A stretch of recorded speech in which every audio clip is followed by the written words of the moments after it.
The sound of my suitcase wheels scraping against the cobblestone driveway echoed through the crisp October evening as I stood outside the wrought iron gates of Willowbrook Manor, watching my own mother slam shut the heavy oak doors of the $800,000 Victorian estate that had been our family home for 15 years.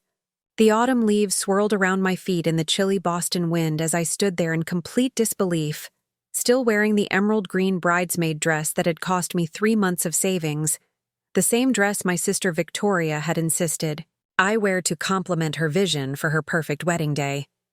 Before we jump back in, tell us where you're tuning in from, and if this story touches you, make sure you're subscribed, because tomorrow I've saved something extra special for you.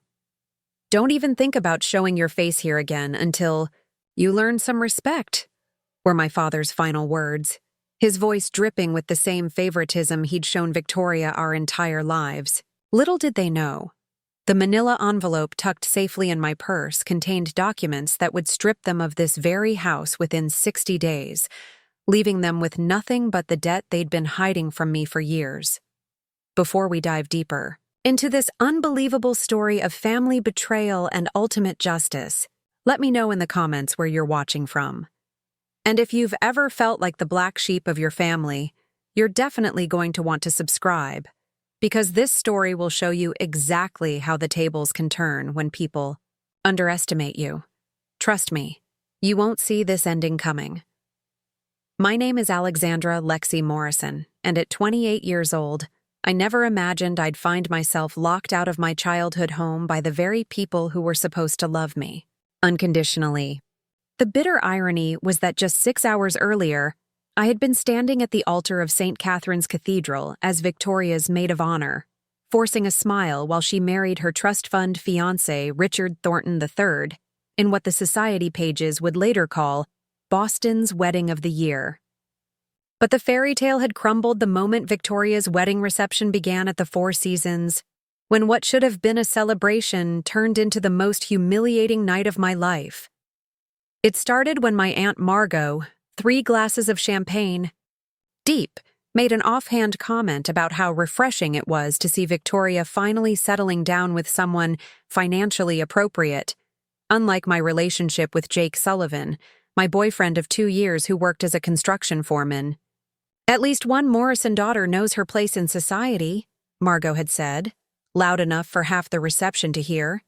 Though I suppose we can't all marry up like Victoria. Some people are just meant for simpler lives.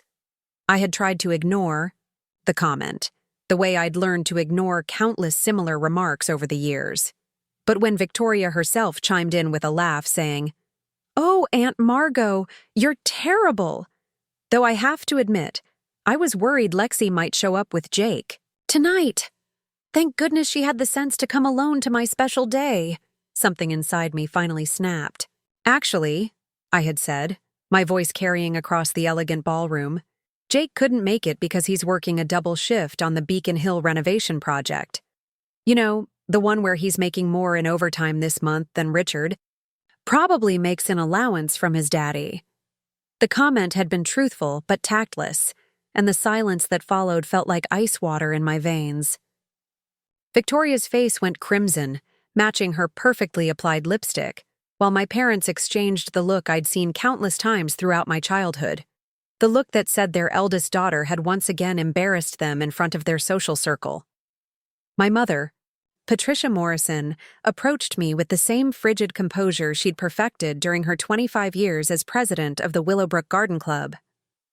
"Alexandra, perhaps you've had too much champagne," she said through gritted teeth, though I'd only had half a glass. "Why don't you go get some fresh air and think about whether you want to continue making a scene at your sister's wedding?" That's when my father, Robert Morrison, decided to escalate things beyond repair. He pulled me aside, his grip tight on my arm, and delivered the words that would haunt me for months afterward. "Your jealousy is showing, Alexandra, and it's embarrassing. Victoria worked hard for everything she has. She didn't settle for the first blue-collar guy who paid attention to her. Maybe if you'd applied yourself instead of wasting your business degree on that little bookkeeping job, you'd understand what real success looks like." The accusation hit me like a physical blow. My little bookkeeping job was actually a position as senior financial analyst at Meridian Investment Group, one of Boston's most prestigious private equity firms. I had graduated summa cum laude from Boston University with a degree in finance and had been quietly building a portfolio that most people twice my age would envy. But my parents had never bothered to ask about the details of my work. They just saw that I lived in a modest apartment in Cambridge instead of Beacon Hill, and dated someone who worked with his hands instead of inherited trust funds. "You know what, Dad?" I had said, my voice steady despite the rage building inside me. "You're absolutely right. I should have applied myself more. Maybe then I would have learned not to enable other people's financial irresponsibility." The comment was deliberately vague, but I watched my father's face change as the implications sank in.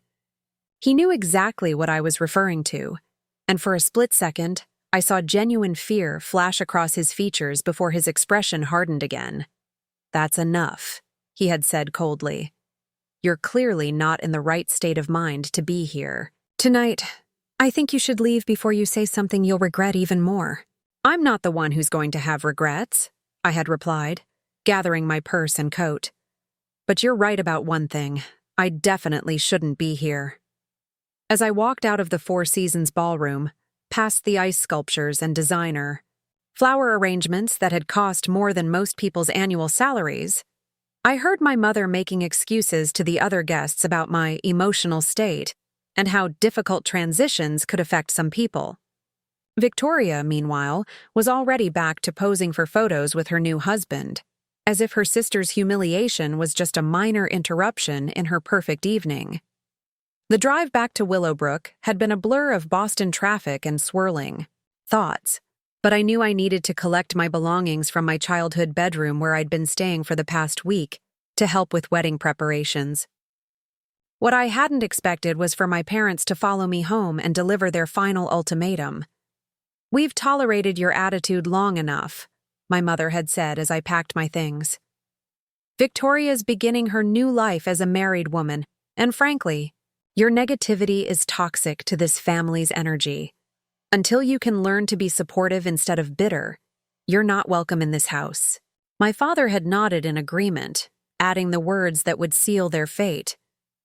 "Maybe spending some time away from the family money will teach you to appreciate what you've taken for granted your whole life." If only they knew that the family, money, they thought gave them such power over me, was actually a house of cards that I had been quietly propping up for the past 3 years. The manila envelope in my purse contained the final mortgage payment notices, the foreclosure proceedings I had been preventing with my own savings, and most importantly, the quitclaim deed that made me the legal owner of Willowbrook Manor, a fact my parents had conveniently forgotten when they'd asked me to help them avoid bankruptcy 2 years earlier. Now, standing outside the gates of the house that was legally mine, watching the warm lights glow in the windows of rooms where I was no longer welcome, I realized that their cruelest act of rejection had actually given me something I'd never had before: complete freedom to stop protecting people who had never protected me. Tomorrow, I would make some calls that would change everything. But tonight, for the first time in years, I was going to sleep without the weight of their expectations or the burden of their secrets. My parents thought they had taught me a lesson about family loyalty and knowing my place. They had no idea they were about to learn a lesson about the difference between earned respect and inherited entitlement. Preparing and narrating this story took us a lot of time, so if you are enjoying it, subscribe to our channel. It means a lot to us. Now, back to the story. As I drove through the quiet streets of Cambridge toward my modest one-bedroom apartment on Maple Street, the events of the evening replayed in my mind like a broken record. The dashboard clock read 11:47 p.m., and the contrast between my current surroundings and the opulent world I had just left couldn't have been more stark. Here, graduate students walked dogs past triple-decker houses, late-night coffee shops glowed with warm light, and people lived authentically rather than performing for social approval. My phone buzzed repeatedly with messages I refused to check, knowing they would either be from Victoria, complaining about how I'd ruined her perfect day, or from various relatives who had witnessed the confrontation, and wanted to insert themselves into the drama. The Morrison family had always thrived on manufactured chaos, but tonight, I was too emotionally drained to feed their need for conflict. I had never intended to become the black sheep of the Morrison family, but looking back, the role had been assigned to me practically from birth. Victoria, 3 years younger and blessed with the kind of effortless beauty that photograph well, had always been the pretty one, the daughter who would marry well and produce beautiful grandchildren to continue the family legacy. I, on the other hand, with my practical nature and academic achievements, had been relegated to the smart one, a consolation prize that came with expectations of quiet gratitude and invisible support. The irony wasn't lost on me that being the smart one had ultimately made me the most financially successful Morrison, though my family had never bothered to investigate the details of my career. To them, success was measured in visible symbols: the right address, the right husband, the right social connections. My work at Meridian Investment Group, where I analyzed multi-million-dollar commercial real estate deals and managed portfolios for some of Boston's wealthiest families, was dismissed as paperwork because it didn't fit their understanding of feminine achievement.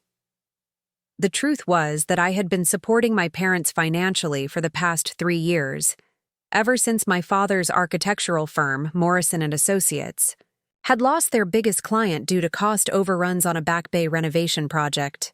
The prestigious firm that had designed some of Boston's most exclusive private residences had been hemorrhaging money since 2019, but my parents had been too proud to admit their financial struggles to their social circle. When they had come to me in desperation 2 years ago, faces flushed with embarrassment as they explained that they were 3 months behind on the mortgage for Willowbrook Manor, I had agreed to help without hesitation. Family loyalty had been drilled into me since childhood, and despite years of feeling overlooked and undervalued, I couldn't bear the thought of my parents losing the home where Victoria and I had grown up. What they hadn't realized was that their financial crisis had been far worse than they'd admitted. The mortgage wasn't just behind. They were facing foreclosure proceedings within 60 days. The house they had purchased 15 years earlier for $400,000 was now worth over $800,000. But they owed nearly $600,000 between the original mortgage, a second mortgage they'd taken out for renovations, and various credit lines secured against the property. My solution had been both generous and strategic. Instead of simply giving them money that would disappear into their lifestyle expenses, I had negotiated directly with Beacon Hill Savings and Loan to assume responsibility for all debts secured against the property.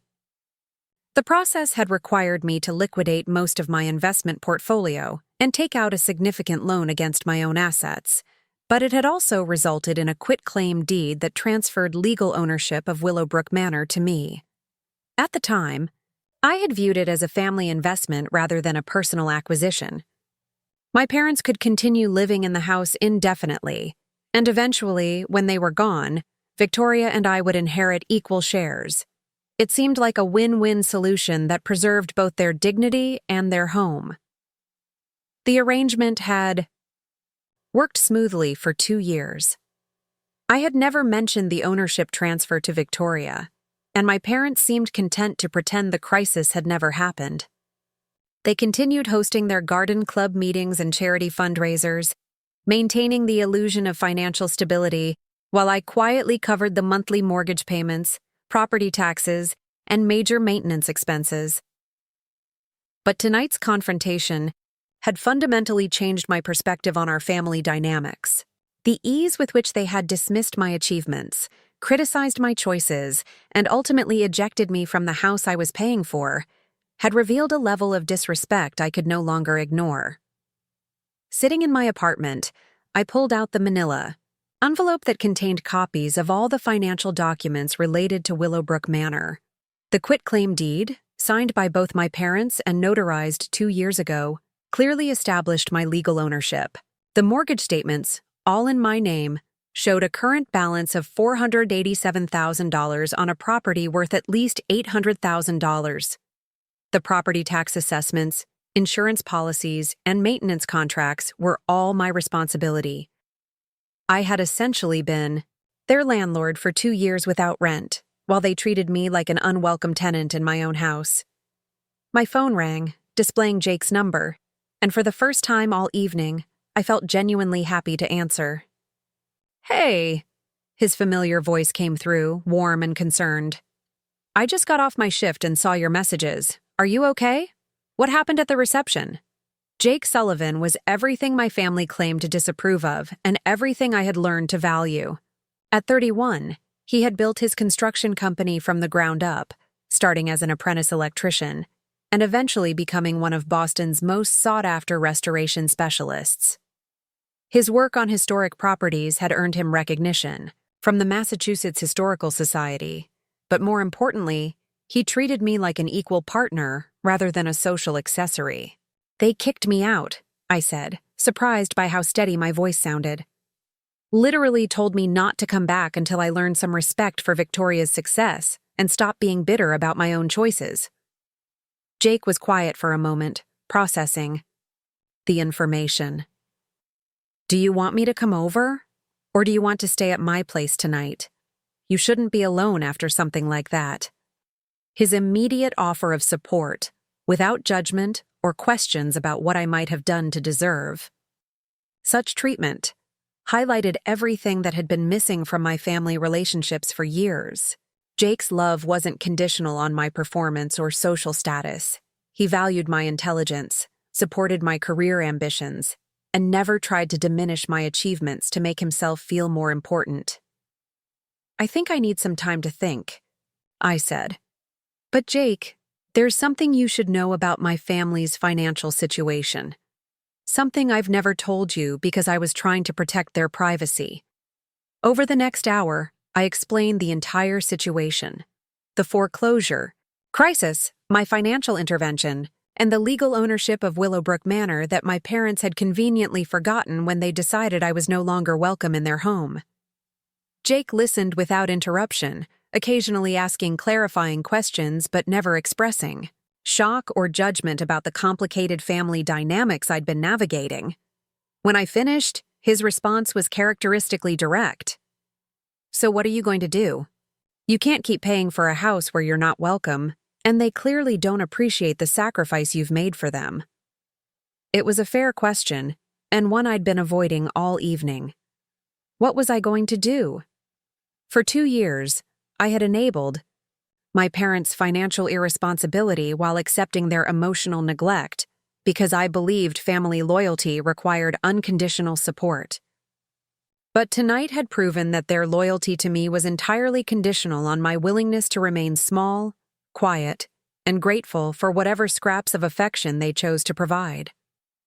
The Morrison family had taught me many things over the years: how to maintain appearances, how to network effectively, how to navigate social hierarchies. But they had also taught me, through their treatment of my achievements and choices, that respect had to be earned rather than assumed. Tomorrow, I would start the process of teaching them that same lesson. They wanted to treat me like a stranger, who had no place in their family. Fine. I would show them exactly what it felt like to be strangers who had no legal claim to the house they'd been taking for granted. The black sheep of the Morrison family was about to remind them that sometimes the overlooked child grows up to hold all the cards. The next morning arrived gray and drizzly, typical October weather in Boston that matched my mood perfectly. I had barely slept, spending most of the night reviewing financial documents and making mental calculations about mortgage payments, property values, and legal procedures. By 6 a.m., I was sitting at my kitchen table with coffee and a yellow legal pad, mapping out exactly what my parents didn't know about their precarious situation. The irony was staggering when I really examined the numbers.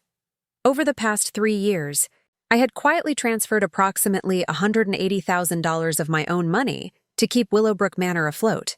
This included the $45,000 I'd paid directly to Beacon Hill Savings and Loan to stop the initial foreclosure proceedings, monthly mortgage payments of $3,200, property taxes averaging $18,000 annually, homeowners insurance, major repairs including a new roof last spring, and the complete HVAC system replacement that had cost $12,000 just 6 months ago. Meanwhile, my parents had continued living as if their financial crisis had magically resolved itself.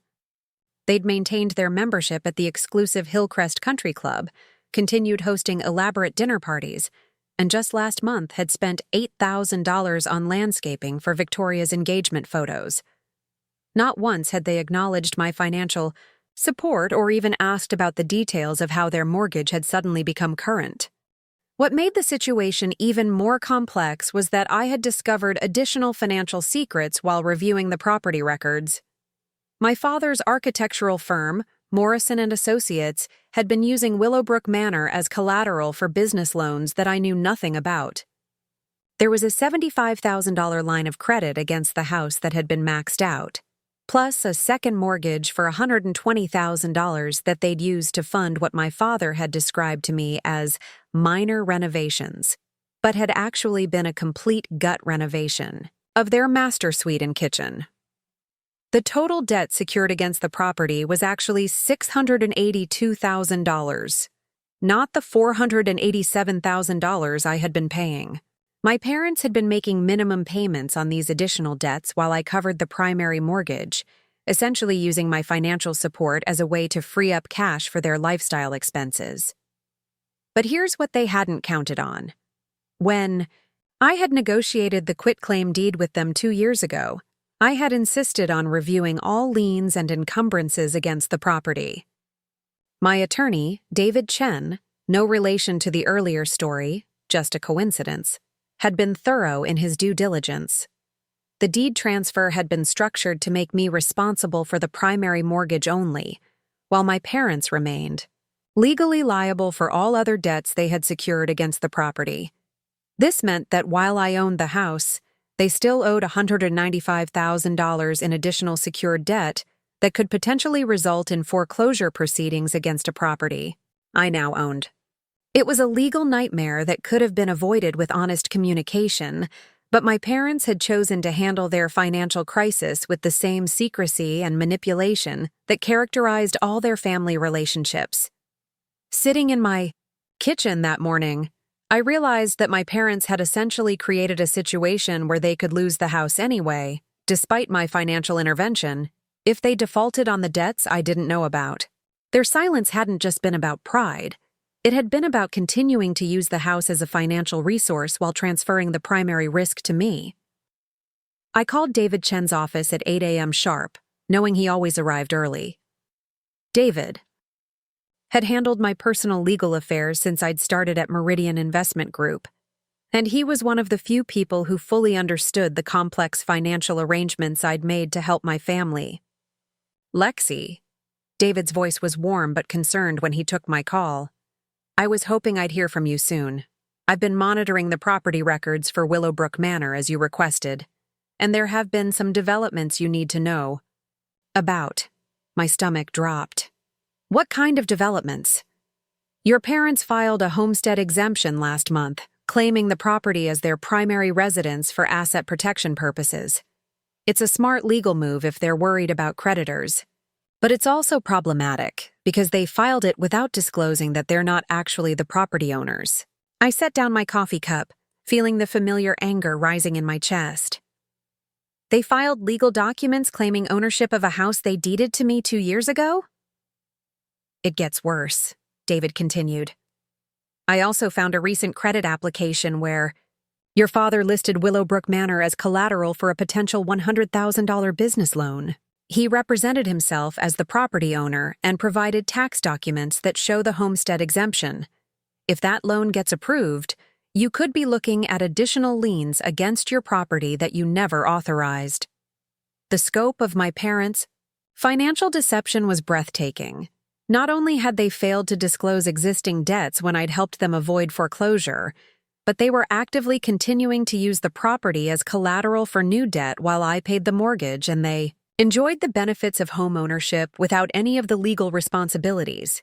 David, I need to understand my options here. Can they legally continue to incur debt against a property they don't own? Not legally, no.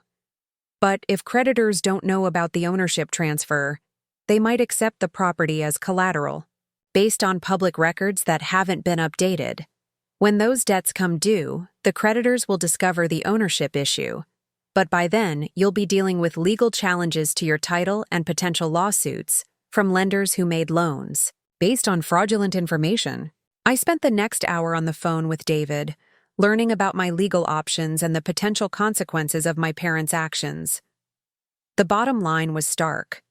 I could either continue enabling their financial irresponsibility and risk losing the house anyway when their hidden debts created foreclosure situations I couldn't prevent, or I could take control of the situation by asserting my legal rights as the property owner.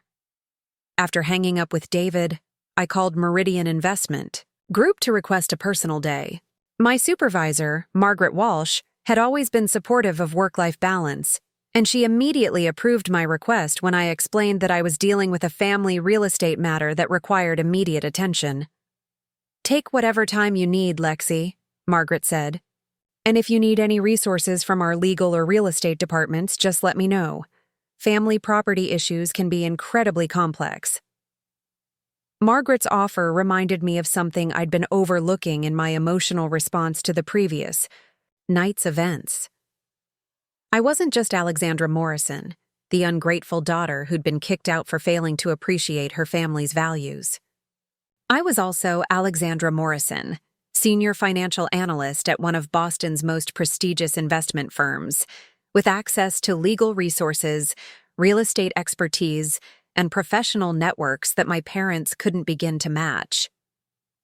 At Meridian, I regularly advised clients on complex real estate transactions, distressed property acquisitions, and family wealth preservation strategies.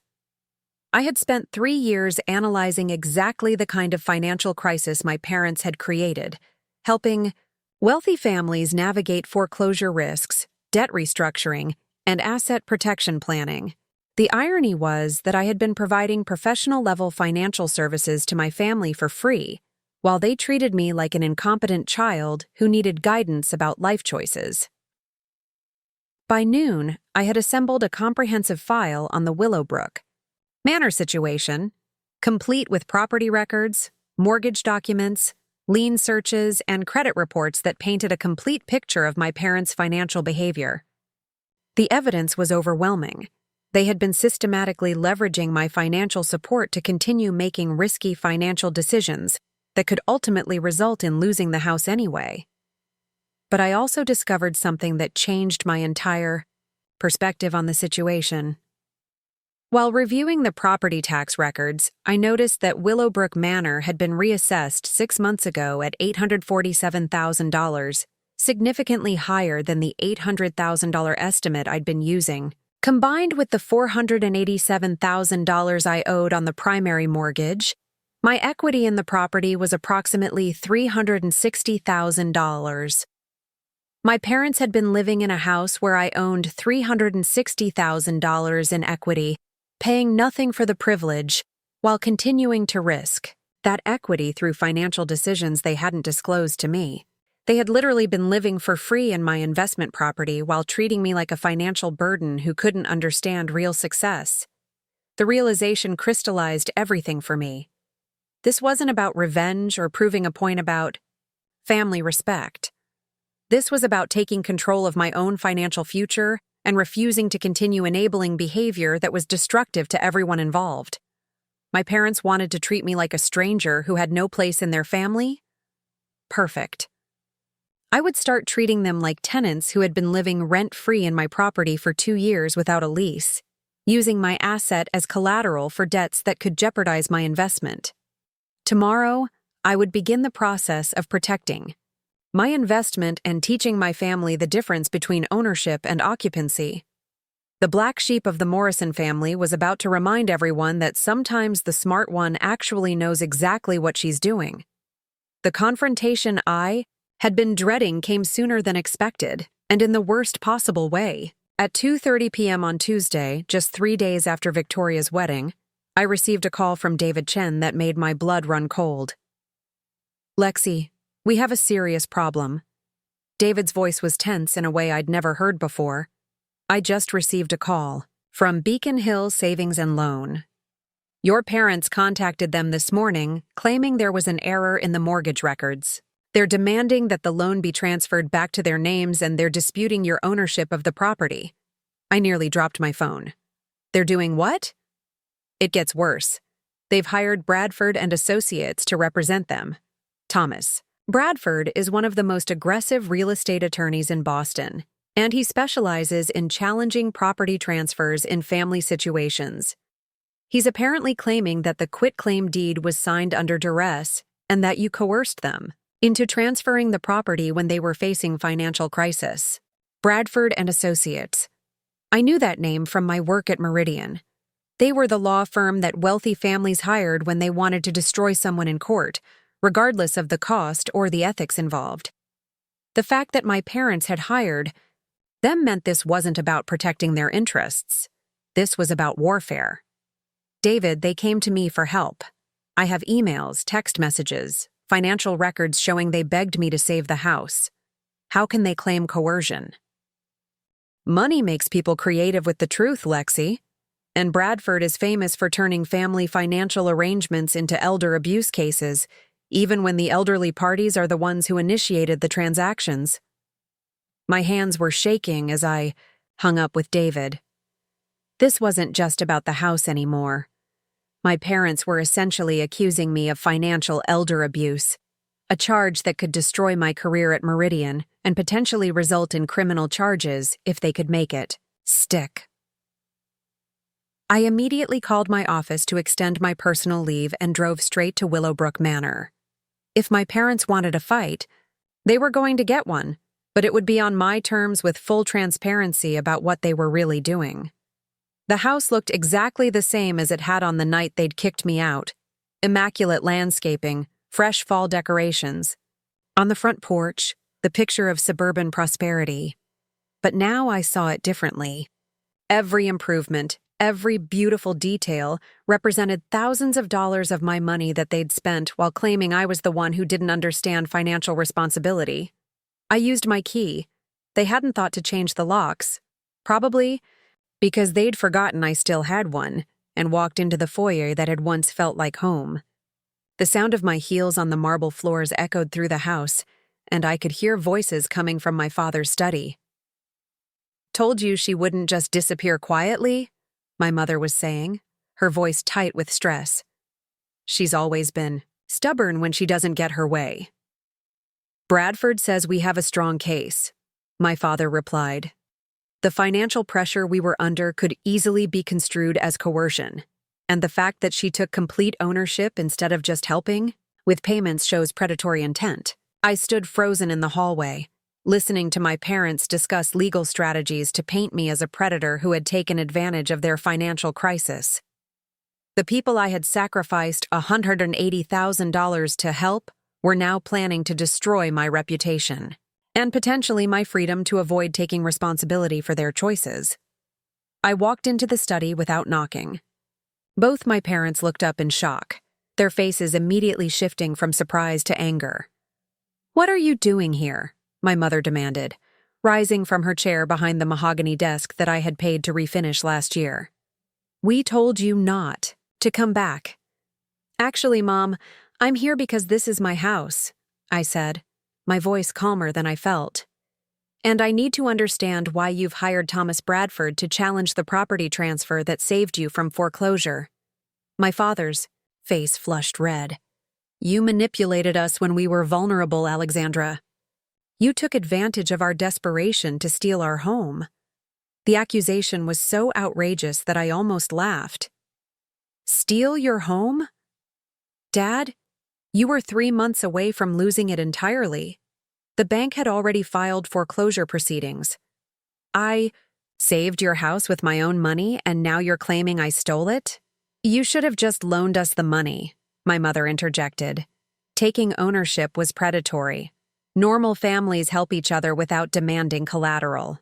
Normal families don't hide $195,000 in additional debt secured against the property they're asking someone else to save, I shot back. Normal families don't continue taking out loans against a house they don't own while someone else pays the mortgage. The silence that followed was deafening. I watched my parents exchange glances, realizing that I knew about the hidden debts they thought they'd successfully concealed. "How did you—" my father started. "I'm a financial analyst, Dad. It's literally my job to investigate property liens and debt structures. Did you really think I wouldn't discover that you've been using this house as collateral for business loans while I've been paying to keep it out of foreclosure?" My mother's composure cracked completely. "We had expenses, Alexandra. Your father's. Business needed capital, and we thought—" "You thought you could use my financial support to free up cash for risky investments," I interrupted. "You've been treating me like a bank while lying about your actual financial situation." What happened next would replay in my mind for months afterward. My father, his face purple with rage, slammed his hand on the desk so hard that his coffee mug shattered against the floor. "You ungrateful little girl," he shouted, his voice echoing through the house. "We gave you everything growing up. We paid for your education, supported your dreams, and this is how you repay us? By trying to steal our home when we needed help?" "I didn't steal anything," I shouted back, my professional composure finally cracking. "I saved this house with my own money while you continued making financial decisions that could have lost it anyway. And now you're hiring lawyers to claim I'm the predator? Maybe if you'd built a real career instead of playing with numbers all day, you'd understand what it takes to maintain a lifestyle," my mother added, her voice dripping with the same condescension I'd heard my entire life. "Some of us have responsibilities beyond our little jobs." That comment broke something inside me that had been barely holding together since Victoria's wedding. My little job? Mom, I make more money in a year than Dad's firm has made in the past 3 years combined. I've been supporting this family, financially, while you've been telling people I'm the unsuccessful daughter who can't appreciate Victoria's achievements. Don't you dare compare yourself to Victoria, my father snarled. She married a successful man who can actually provide for her. You're dating some construction worker and living in a studio apartment because you can't manage money despite all your supposed expertise. The hypocrisy was staggering. Here were 2 people who had nearly lost their house to foreclosure, criticizing my financial management while I lived modestly so I could afford to pay their mortgage. "You know what, Dad? You're absolutely right. I clearly can't manage money, which is why I'm going to stop managing yours." I pulled out my phone and speed-dialed David Chen's number. "David, it's Lexi. I need you to file the necessary paperwork. To establish my rights as property owner, I want a formal eviction notice served on my parents within 48 hours. My parents' faces went white as they realized I was serious. "Lexi, wait," my mother started. "No," I said, holding up my hand while staying on the phone with David. "You want to claim I'm a predator who stole your house? Fine. Let's let the courts decide who has legal ownership of this property. But while we're waiting for that decision, you can find somewhere else to live." "You can't throw us out of our own home," my father shouted. "Actually, I can throw you out of my home," I replied, my voice steady despite the adrenaline coursing through my veins. "You want to fight me in court? Bring it on. But you're not doing it while living rent-free in my investment property." I walked out of the study, leaving my parents speechless behind me. As I headed for the front door, I could hear my mother crying and my father making frantic phone calls, probably to Bradford's office. The drive back to Cambridge was a blur of Boston traffic and racing thoughts, but for the first time in days, I felt clear about my next steps. My parents had chosen warfare over honesty, legal threats over family loyalty. They had decided to paint me as a predator to avoid acknowledging their own financial irresponsibility. But they had made one critical miscalculation. I wasn't the grateful, accommodating daughter anymore. I was a property owner protecting my investment, and I had resources they couldn't begin to match. The Morrison family was about to learn that when you declare war on someone, you better make sure you can win. The fallout from my confrontation with my parents was swift, devastating, and more personal than I had anticipated. Within 24 hours of serving them with eviction papers, my phone began ringing with calls from relatives, family friends, and even some of my professional contacts who had somehow learned about our family dispute. The first call came from my Aunt Margot, the same woman whose comment at Victoria's wedding had helped trigger the entire catastrophe. Her voice was sickeningly sweet when I answered, the kind of tone people use when they're about to deliver bad news while pretending to be helpful. "Alexandra, dear, I just spoke with your mother," Margot began. "She's absolutely devastated about this misunderstanding between you and your parents. She asked me to reach out because she's concerned about your emotional state." "There's no misunderstanding, Aunt Margot," I replied, already dreading where this conversation was heading. "They hired lawyers to challenge my ownership of a property I legally purchased to save them from foreclosure. Then they accused me of elder abuse for helping them. Oh, sweetie, I'm sure there's been some kind of miscommunication. Your parents are such generous people. They would never accuse you of anything malicious. Perhaps you misinterpreted their concerns about the legal arrangements." The gaslighting was breathtaking. Margot was essentially suggesting that I had imagined my parents hiring Thomas Bradford and filing legal challenges to my property ownership. But what came next was even worse. "Your mother mentioned that you've been under a lot of stress lately," Margot continued.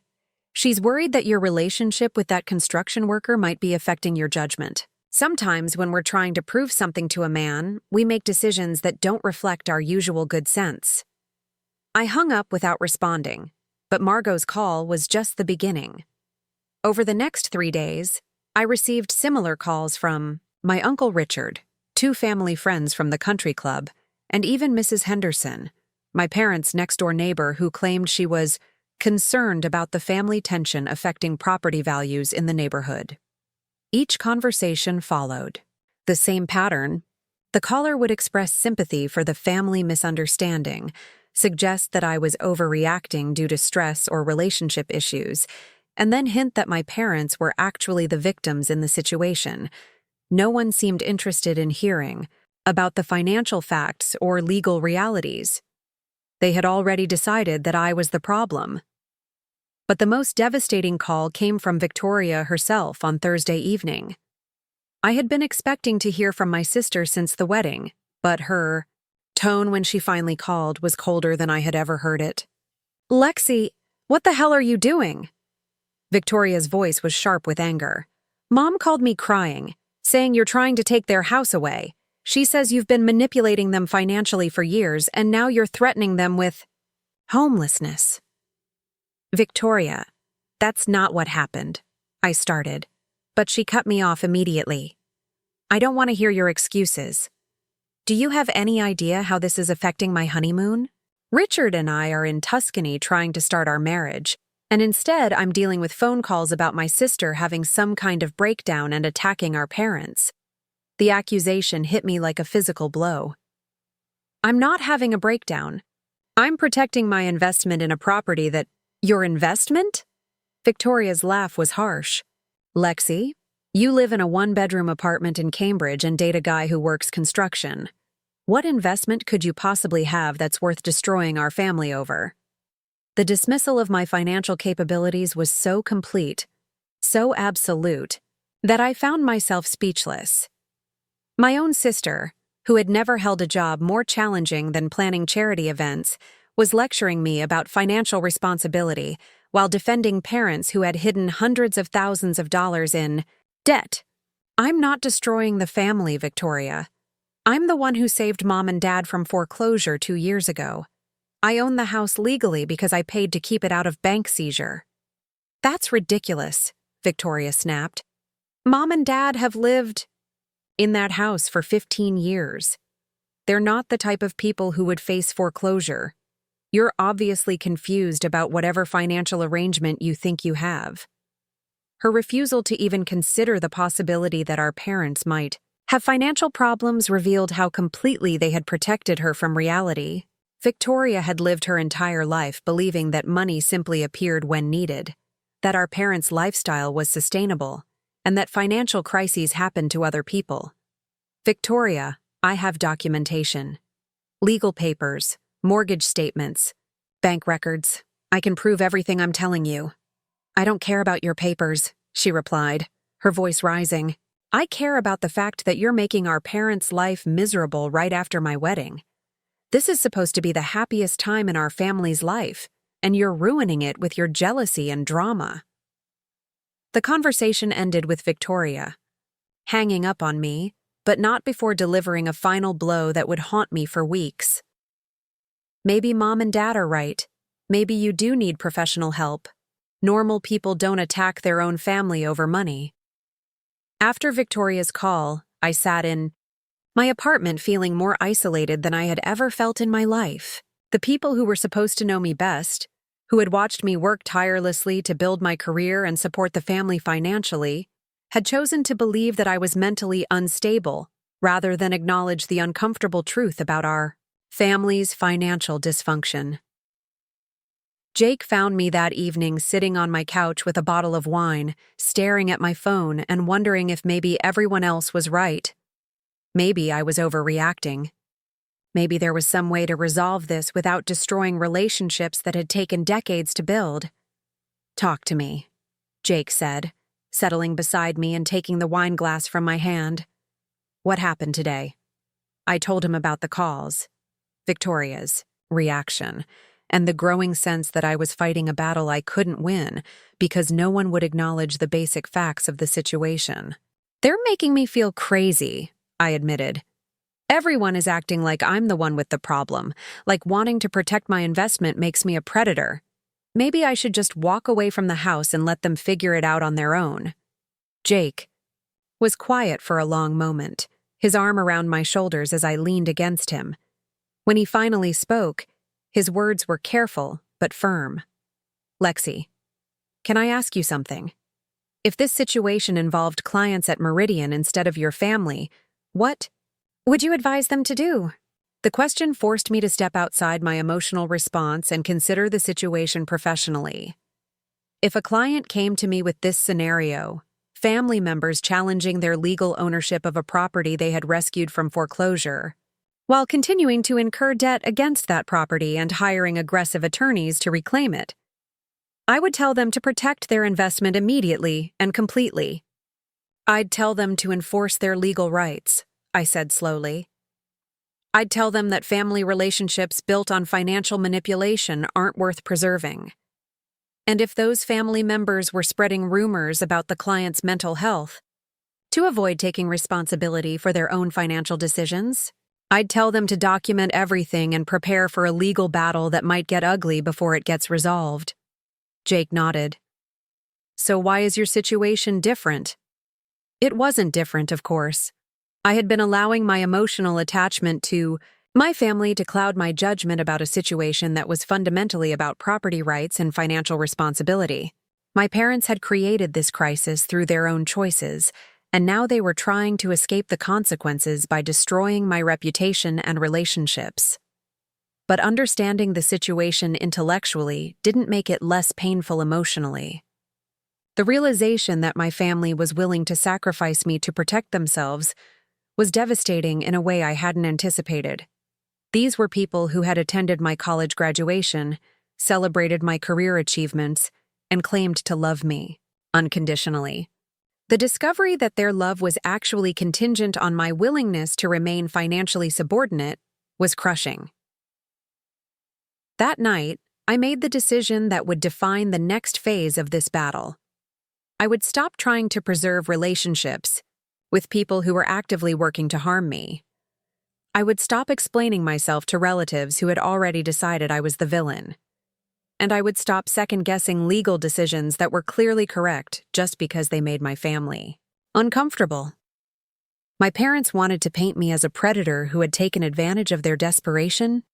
Fine. But they were about to learn that real predators don't give their prey 2 years to find alternative housing. They were about to discover the difference between someone who had been trying to help them and someone who was genuinely focused on protecting her own interests. The isolated, doubting woman sitting in that Cambridge apartment was about to transform into someone my family wouldn't recognize. And frankly, I was looking forward to meeting her myself. The breakthrough that changed everything came on Friday morning, exactly 1 week after Victoria's wedding, when I received an unexpected call from someone I hadn't spoken to in over 5 years. Eleanor Hartwell, my father's former business partner at Morrison & Associates, was calling from her retirement home in Florida with information that would completely reframe my understanding of my family's financial crisis.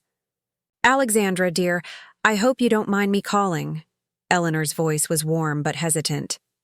"I heard through mutual friends that there's been some family trouble regarding your parents' house, and I felt compelled to reach out. There are things about your father's business practices that you should know. Things that might explain the financial difficulties they've been experiencing."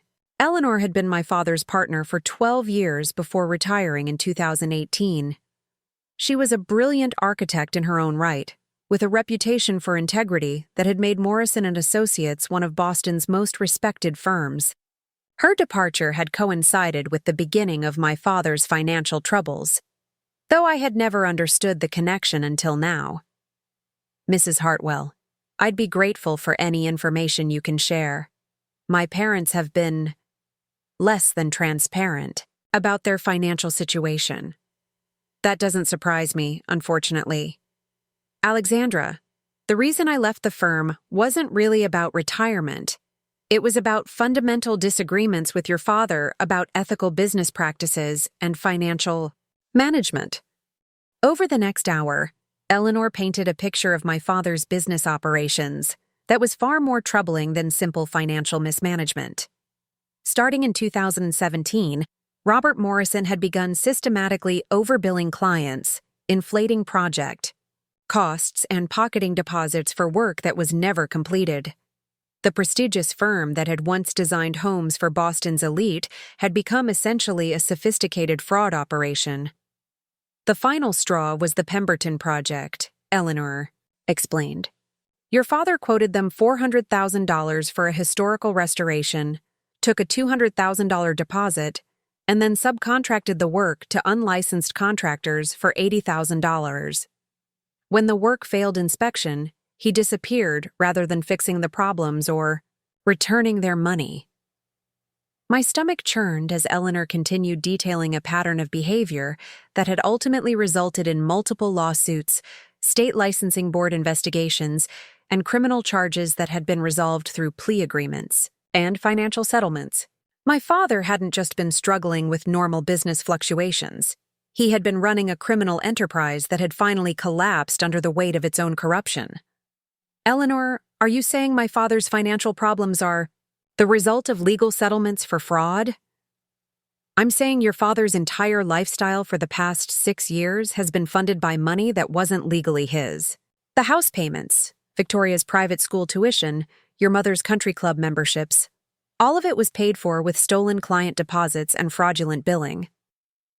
The revelation explained so much about my family's behavior over the past few years.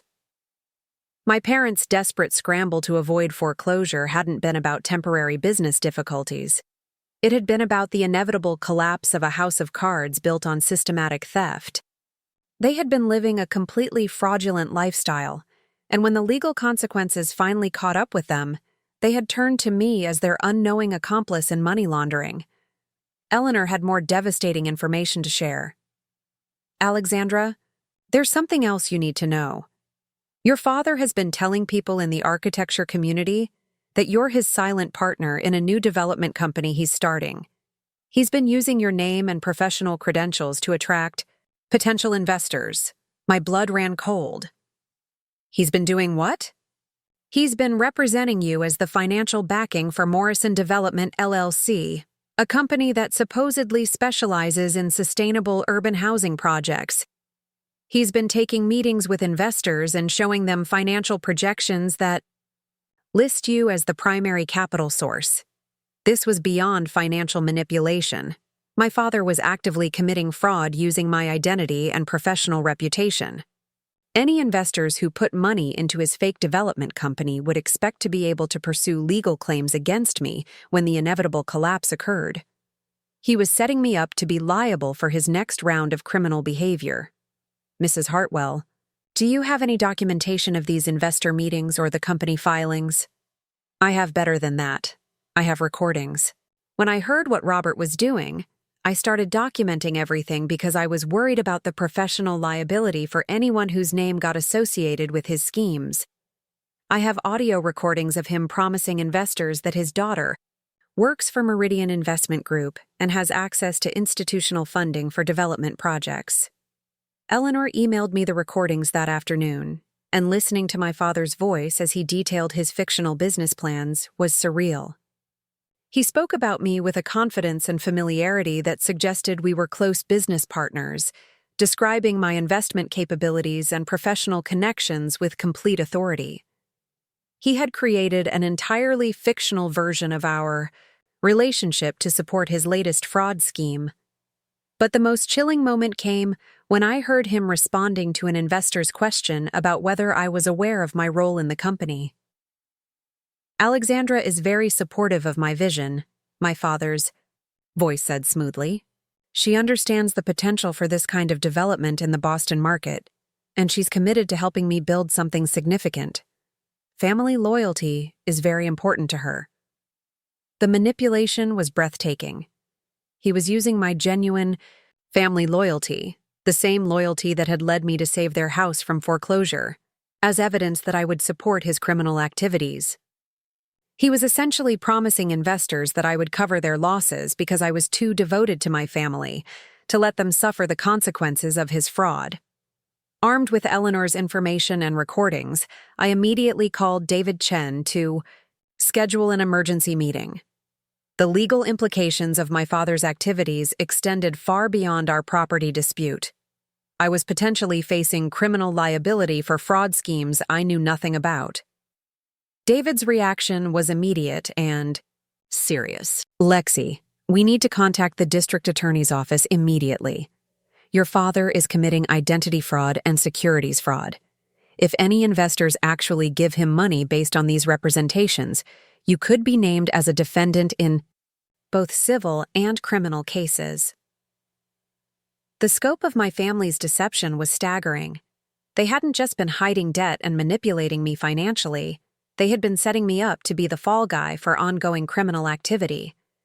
My parents' outrage about the eviction notice suddenly made perfect sense. They weren't just losing their house. They were losing their cover story for the investment fraud that was supposed to fund their future lifestyle. That evening, Jake found me at my kitchen table surrounded by legal documents, financial records, and transcripts of my father's recorded conversations with potential investors. I had been trying to map out the full extent of the criminal activity and my potential exposure, but the web of fraud was so complex that I felt overwhelmed. This is bigger than I thought, I told Jake, showing him the recordings and Eleanor's documentation. My father hasn't just been irresponsible with money. He's been running criminal schemes for years, and now he's trying to make me liable for his next fraud operation. Jake listened to portions of the recordings, his expression growing darker, with each revelation about my father's activities. When I finished explaining the situation, his response was characteristically direct. Lexi, you realize this changes everything about your family's attack on you, right? They're not just trying to get their house back. They're trying to maintain their cover story for ongoing criminal activity. The property dispute is actually about protecting their ability to continue committing fraud. The realization crystallized. Everything for me. My parents' hiring of Bradford and Associates, their accusations of elder abuse, their campaign to paint me as mentally unstable, none of it was really about the house. It was about maintaining the fiction that they were respectable people facing temporary financial difficulties, rather than career criminals whose schemes had finally collapsed.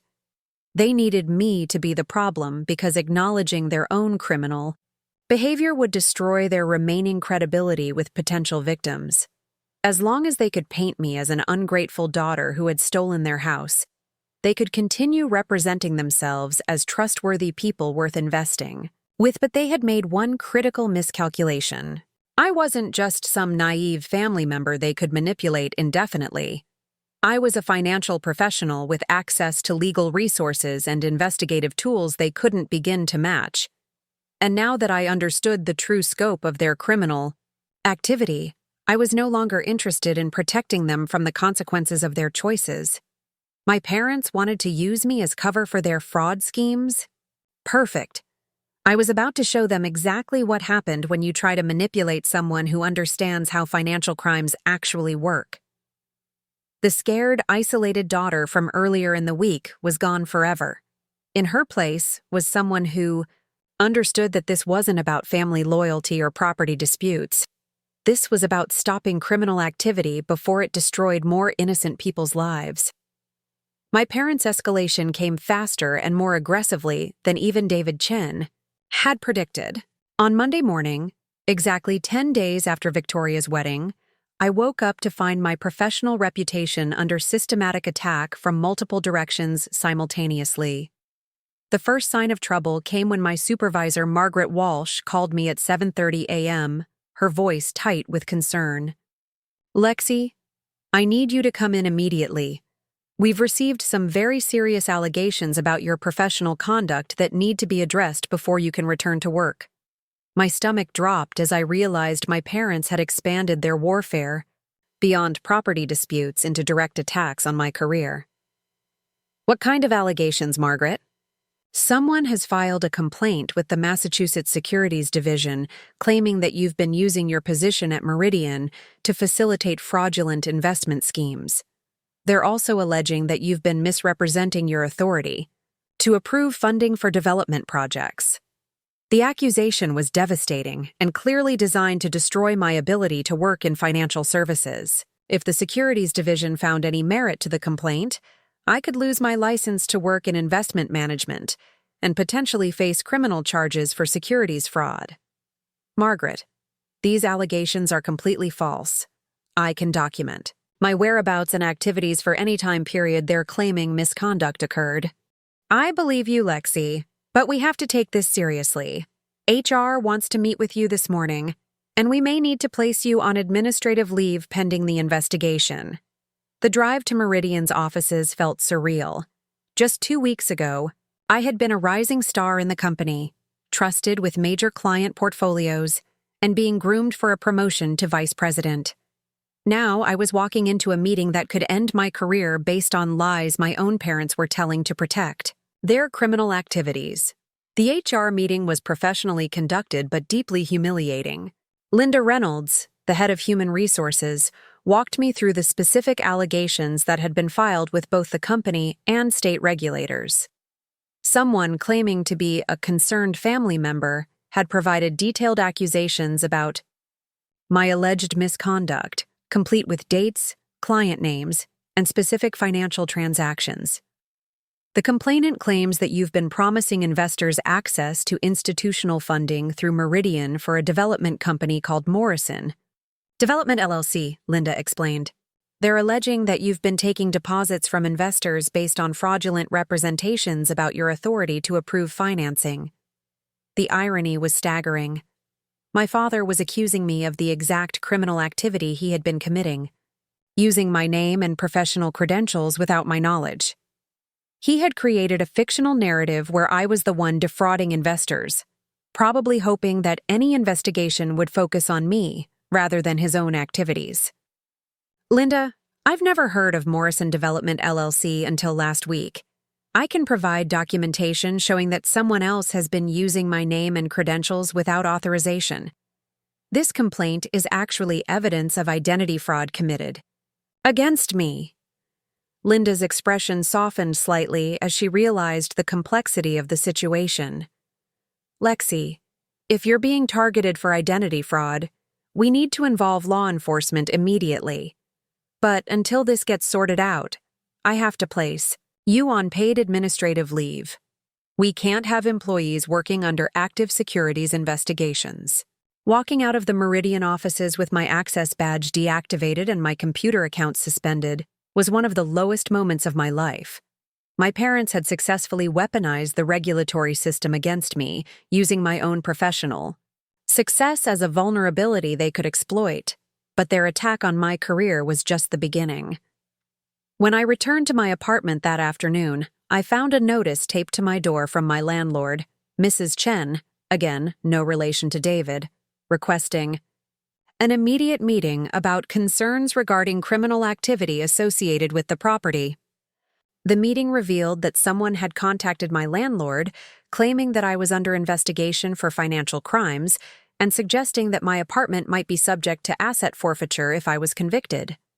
Mrs. Chen, an elderly woman who had always been supportive, was clearly terrified about the potential legal implications of renting to someone allegedly involved in securities fraud. "Alexandra, I've known you for 3 years and you've been an excellent tenant," Mrs. Chen said, her hands shaking as she spoke. "But I can't afford to have my property involved in federal investigations. If there's any chance the government might seize assets, I need to protect myself." I assured Mrs. Chen that the allegations were false and that I would provide her with documentation proving my innocence. But the damage was done. The seed of doubt had been planted, and I could see her calculating whether keeping me as a tenant was worth the potential risk. The most devastating attack came that evening when Jake called with news that made my blood boil. "Lexi, someone called my office today claiming to be from the Massachusetts Attorney General's office. They were asking questions about my relationship with you and whether I was aware of any illegal financial activities." My parents had actually impersonated law enforcement officers to target Jake's business. As a contractor, Jake needed to maintain clean relationships with regulatory agencies and couldn't afford any suggestion that he was associated with criminal activity. The fake investigation call was designed to pressure him into distancing himself from me to protect his own business. "Jake, I'm so sorry. I never imagined they would drag you into this." "Don't apologize for other people's criminal behavior," Jake replied, his voice hard with anger. "But Lexi, we need to go on the offensive here. They're not just attacking you anymore. They're attacking everyone in your life. This has to stop." That evening, I called an emergency meeting with David Chen and explained the coordinated attack. My parents had launched against my career, housing, and relationship. David's reaction was immediate and decisive. "Lexi, what your parents are doing constitutes criminal harassment, defamation, and potentially impersonation of law enforcement officers. We need to file complaints with multiple agencies immediately. But more importantly, we need to go public with the evidence of their fraud schemes before they can do more damage to innocent people." David's strategy was aggressive, but necessary.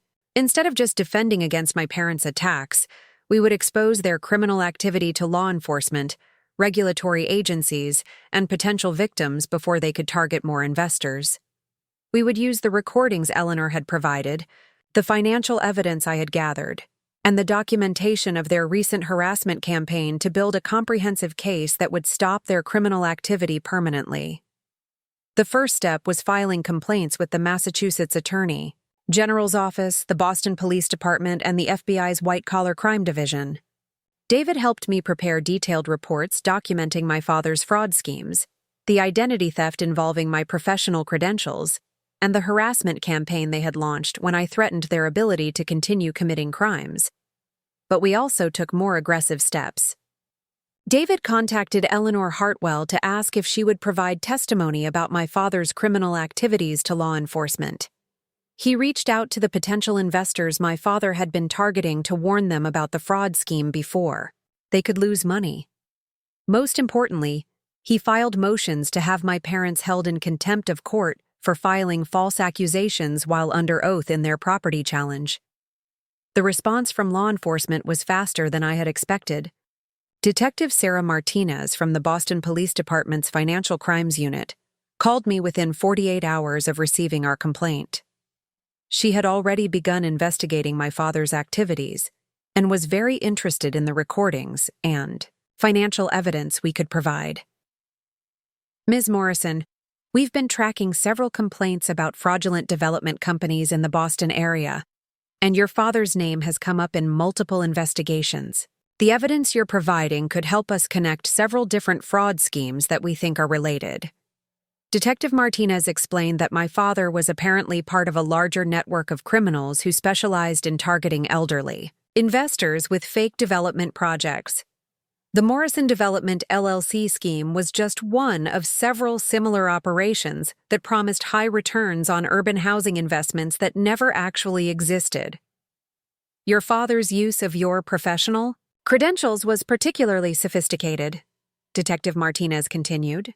Most of these fraud operations rely on generic claims about industry expertise, but having someone who actually works at a prestigious investment firm gave him much more credibility with potential victims. The investigation was moving quickly, but David warned me that my parents would likely escalate their attacks once they realized law enforcement was involved. He was right. Within days of my meeting with Detective Martinez, I received a formal notice that my parents were filing a restraining order against me, claiming that I was mentally unstable and posed a threat to their safety. The restraining order petition was filled with lies about my alleged erratic behavior, including claims that I had made threats against them and had been stalking them by driving past their house. They were essentially trying to use the legal system to prevent me from accessing my own property, while simultaneously painting me as a dangerous person who couldn't be trusted. But Thomas Bradford had made a critical mistake in his legal strategy. The restraining order petition included statements that directly contradicted the recordings Eleanor had provided, where my father admitted to using my name and credentials for his development company. Bradford had apparently never asked his clients about the extensive evidence of their criminal activity, and now their legal filings created a permanent record of lies that could be used against them in criminal proceedings. David was practically gleeful when he reviewed Bradford's filing. They just handed us everything we need to destroy their credibility in court. These sworn statements are going to be Exhibit A in the criminal case against your father. My parents had escalated their war against me to include career destruction, housing threats, and attempts to isolate me from everyone I cared about. But they had also provided law enforcement with documented evidence of their willingness to commit perjury, file false police reports, and impersonate government officials. The Morrison family was about to learn that when you declare war on someone, you better make sure they don't have access to better weapons than you do. The formal legal showdown finally arrived on a gray November morning at the Suffolk County Superior Court, exactly 6 weeks after Victoria's wedding had set this entire catastrophe in motion. Judge Patricia Thornfield's courtroom was packed with attorneys, investigators, and what appeared to be several potential victims of my father's fraud schemes, who had been contacted by law enforcement. The hearing was technically about my parents' petition for a restraining order against me, but David Chen had successfully argued that the court needed to consider the broader context of criminal fraud allegations and property ownership disputes that were underlying the family conflict. What should have been a simple domestic relations matter had evolved into a complex case involving multiple criminal investigations. Thomas Bradford entered the courtroom looking less confident than his reputation suggested he should. Over the past week, David had systematically destroyed Bradford's case by providing evidence that his clients had lied in their sworn statements, committed perjury in their property ownership claims, and were currently under investigation by multiple law enforcement agencies for ongoing fraud schemes. My parents sat at the plaintiff's table looking like strangers to me. My father wore his most expensive suit, the one he typically reserved for meetings with potential clients, while my mother had chosen a conservative outfit that suggested respectability and vulnerability. They had clearly been coached to present themselves as elderly victims of their mentally unstable daughter's financial manipulation. But sitting behind them was Detective Martinez, along with 2 other investigators I didn't recognize, who were there to observe the proceedings and potentially arrest my parents if any additional criminal evidence emerged during testimony. The presence of law enforcement had clearly rattled Bradford, who kept glancing nervously at the investigators while shuffling through his papers. Judge Thornfield called the hearing to order and immediately addressed the complexity of the case. Before we proceed with the restraining order petition, I want to make clear that this court is aware of the ongoing criminal investigations involving the petitioners. Any testimony given today will be provided under oath and can be used in those criminal proceedings. The warning sent a visible shiver through my parents, but Bradford pressed forward with his opening statement. He painted a picture of elderly parents who were being terrorized by their emotionally unstable daughter, who had somehow manipulated them into signing over their family home, and was now threatening them with homelessness out of spite and jealousy regarding her sister's successful marriage. Your Honor, the respondent has exhibited a pattern of erratic and increasingly dangerous behavior, Bradford argued. She has made threats against my client's safety, engaged in stalking behavior, and is using the legal system to harass vulnerable, elderly individuals who simply want to live peacefully in their family home. David's response was methodical and devastating. He began by presenting the court with the recordings Eleanor Hartwell had provided, where my father could be heard clearly admitting to using my name and professional credentials to defraud potential investors. The sound of my father's voice, describing me as his business partner and financial backer, filled the courtroom, making Bradford's claims about my alleged mental instability seem absurd. Your Honor, what we have here is not a case of elder abuse or family harassment, David stated calmly. What we have is a sophisticated criminal fraud scheme that the petitioners are attempting to cover up by attacking the victim of their identity: theft. The first witness David called was Eleanor Hartwell, who had flown up from Florida specifically to testify about my father's criminal activities. Eleanor's testimony was devastating in its detail and credibility. She methodically walked the court through years of fraudulent billing, stolen client deposits, and unlicensed contracting work that had ultimately destroyed Morrison and Associates. Mr. Morrison's business practices became increasingly unethical after 2017, Eleanor testified. He was systematically overbilling clients, taking deposits for work that was never completed, and using subcontractors who weren't properly licensed or insured. When clients complained or demanded refunds, he would threaten them with lawsuits, or simply disappear. Bradford tried to discredit Eleanor's testimony by suggesting she was bitter about being forced out of the partnership, but her documentation was too comprehensive to dismiss. She had kept copies of client complaints, bank records showing fraudulent transactions, and correspondence where my father had admitted to unethical practices. But the most damaging part of Eleanor's testimony came when she described my father's recent investor fraud scheme. Mr. Morrison specifically told potential investors that his daughter worked for Meridian Investment Group and could provide institutional funding for development projects. He represented her as a willing participant in his business ventures and used her professional credentials to establish credibility with victims.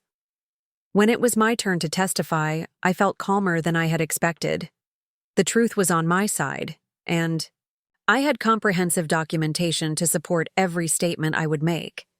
David walked me through my educational background, my professional achievements at Meridian, and the financial support I had provided to my parents over the past 3 years. Ms. Morrison, did you ever authorize your father to use your name or professional credentials for any business ventures? No, absolutely not. I learned about Morrison Development LLC and my alleged involvement in it from Mrs. Hartwell just 2 weeks ago. I have never agreed to fund any development projects, and I have never represented myself as a source of institutional financing for real estate investments. David then had me explain the property ownership situation in detail, presenting the court with copies of the quitclaim deed, mortgage statements, and bank records showing the $180,000 I had paid to prevent foreclosure. The documentation was so comprehensive that Bradford didn't even attempt to challenge the basic facts of my ownership. But the most powerful moment came when David played additional recordings that Eleanor had provided, where my father could be heard telling potential investors that I was completely committed to family loyalty and would never allow the family to suffer financial hardship. The recordings revealed that he was essentially using my love for my family as a selling point to convince investors that their money was safe. Bradford's cross-examination of me was aggressive, but ineffective. He tried to suggest that I was mentally unstable, financially irresponsible, and motivated by jealousy of my sister's marriage. But every accusation he made was contradicted by evidence David had already presented about my professional competence, my financial support of the family, and my legitimate ownership of the property. Ms. Morrison, isn't it true that you've been resentful of your sister's success and your parents' approval of her marriage? Bradford asked, clearly hoping to trigger an emotional response. Mr. Bradford, my sister's marriage has nothing to do with my decision to protect my investment in a property that I legally own and have been paying for without compensation for 2 years. This case isn't about family dynamics. It's about property rights and criminal fraud. The moment that effectively ended my parents' case came when Bradford called my father to testify in his own defense. David's cross-examination was surgical in its precision, forcing my father to admit, under oath, that he had been using my name and credentials without authorization, while simultaneously claiming that I was mentally incompetent. Mr. Morrison, you've testified that your daughter is mentally unstable and poses a threat to your safety, David began. But you've also been telling investors that she's a successful financial professional who can provide funding for development projects. Which is it? My father's attempt to explain the contradiction was painful to watch. He stammered through responses that made no logical sense, claiming that I was both too mentally ill to make rational decisions about the family home and simultaneously competent enough to manage million-dollar investment portfolios for institutional clients. David then presented the court with evidence that my father had been continuing to solicit investors even after filing the restraining order petition, using the ongoing legal proceedings as evidence that he was being persecuted by his ungrateful daughter but was still committed to moving forward with his development projects. Mr. Morrison, you filed this restraining order claiming you were afraid of your daughter, but you've continued to use her name and professional reputation to attract investors throughout these proceedings. How do you explain that contradiction? My father's response was incoherent, and I could see Judge Thornfield's patience running out as she listened to obvious lies and contradictions from the witness stand. The final blow came when Detective Martinez was called to testify about the ongoing criminal investigation. She confirmed that my father was under active investigation for securities fraud, identity theft, and criminal impersonation of law enforcement officers. She also revealed that 2 elderly investors had already lost a combined $85,000 to my father's Morrison Development LLC scheme. Based on our investigation, Mr. Morrison has been operating a sophisticated fraud scheme that specifically relied on his daughter's professional credentials and reputation to establish credibility with potential victims, Detective Martinez testified. The restraining order petition appears to be an attempt to prevent Ms. Morrison from interfering with ongoing criminal activity. Judge Thornfield's ruling was swift and decisive. She denied the restraining order petition completely, finding that my parents had failed to provide any credible evidence of threatening behavior and had instead demonstrated a pattern of criminal activity that explained my legitimate efforts to protect my property rights. But Judge Thornfield went further than simply denying the restraining order. She referred my parents' sworn statements to the district attorney's office for potential perjury charges and ordered them to cease all contact with my professional associates, landlord, and romantic partner. This court finds that the petitioners have engaged in a systematic campaign of harassment designed to interfere with the respondents' legitimate business and personal relationships, Judge Thornfield stated. Any further attempts to contact Ms. Morrison's associates or interfere with her professional activities will result in contempt charges and immediate incarceration. As we left the courthouse, I could see my parents in handcuffs being led away by Detective Martinez and her colleagues. Bradford was frantically making phone calls, probably trying to arrange bail and figure out how to distance himself from clients who had apparently lied to him about the basic facts of their case. The 6-week war my parents had declared against me was finally over, but not in the way they had expected. Their attempt to destroy my life to cover up their criminal activities had instead resulted in their arrest and the complete exposure of their fraud schemes. The Morrison family's perfect facade had finally crumbled completely, revealing the criminal enterprise that had been hiding underneath all along.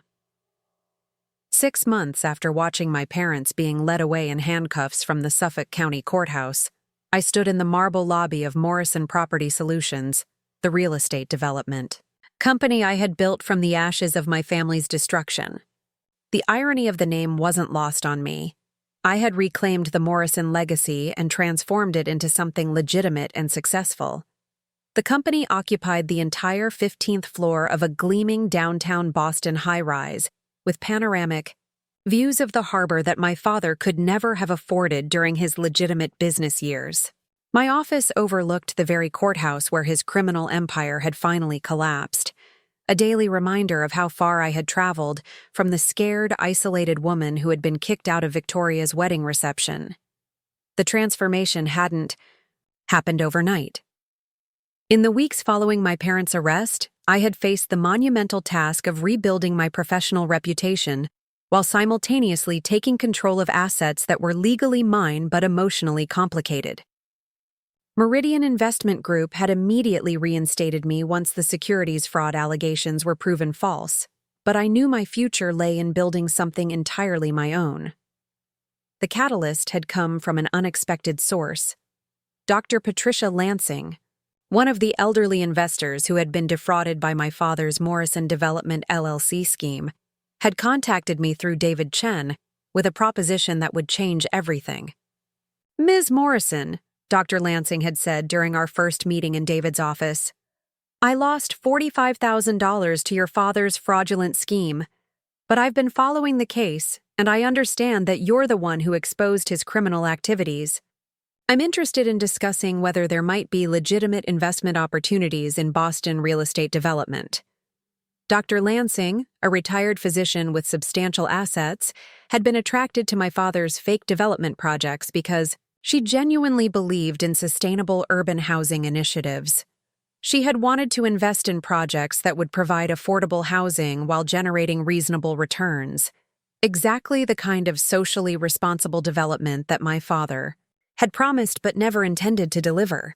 "What your father described in his presentations wasn't actually a bad business model," Dr. Lansing continued. "The problem was that he was stealing the money instead of actually developing properties. But someone with legitimate credentials and ethical standards could make those projects work." Her proposition was both generous and strategic. She would provide $500,000 in initial funding for a legitimate development company, with me as the managing partner, focused on the sustainable urban housing projects my father had fraudulently promised. In return, she would receive preferred returns on all investments, plus a percentage of the company's long-term profits. The offer had been tempting, but also terrifying. Starting a real estate development company required expertise I didn't have, capital I couldn't access, and a willingness to enter an industry where my family name was associated with fraud and criminal activity. But it also offered the opportunity to transform the Morrison legacy from criminal enterprise to legitimate success story. Jake had been instrumental in convincing me to accept Dr. Lansing's proposal. "Lexi, you have everything you need to make this work," he had argued. "You understand finance better than most developers understand construction, and I understand construction better than most developers understand finance. We could be partners in this." The idea of working with Jake professionally had been appealing but also concerning. Our relationship had survived the stress of my family's attacks, but business partnerships could destroy even strong romantic relationships, if they went badly.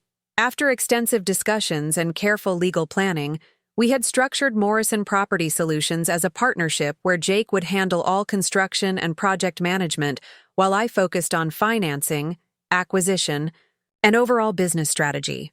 Our first project had been modest, but symbolically important. We had purchased a dilapidated triple-decker in Dorchester for $180,000, renovated it with sustainable materials and energy-efficient systems, and converted it into 3 affordable housing units that we sold for a combined $450,000. The profit margins weren't huge, but the project proved that sustainable development could be both socially responsible and financially viable. The success of the Dorchester project had attracted attention from other investors who were interested in ethical development opportunities.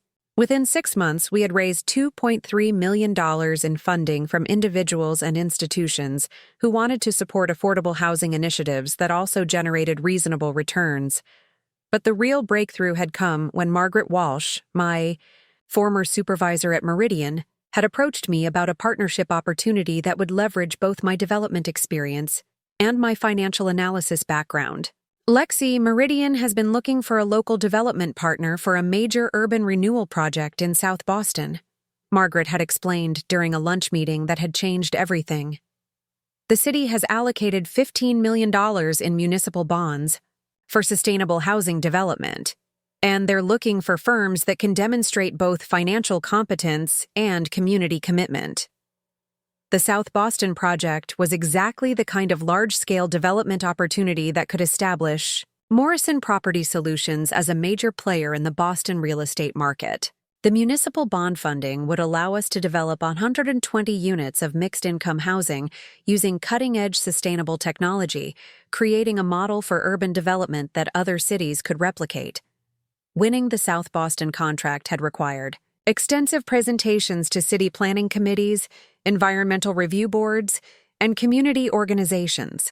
But my background in financial analysis, combined with Jake's reputation for quality construction and our track record of successful small-scale projects, had ultimately convinced the selection committee that we were the right team for the job. The day I signed the South Boston development contract, sitting in Mayor Jennifer Walsh's office with city officials and community leaders, I thought about my father and the fraudulent development projects he had promised but never intended to deliver. The legitimate version of his fictional business plans was actually more profitable and sustainable than his criminal schemes had ever been. Eleanor Hartwell had flown up from Florida for the contract signing ceremony, and her presence felt like a blessing from my father's former legitimate business partner. "Your father had good ideas when he was honest," Eleanor told me afterward. "You're proving that those ideas could have worked if he had been willing to do the actual work instead of stealing from people."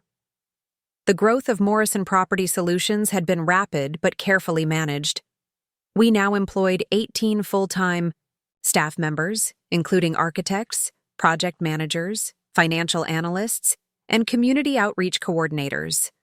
Our projects ranged from small-scale affordable housing renovations to large municipal developments, but every project met our standards for environmental sustainability and community benefit.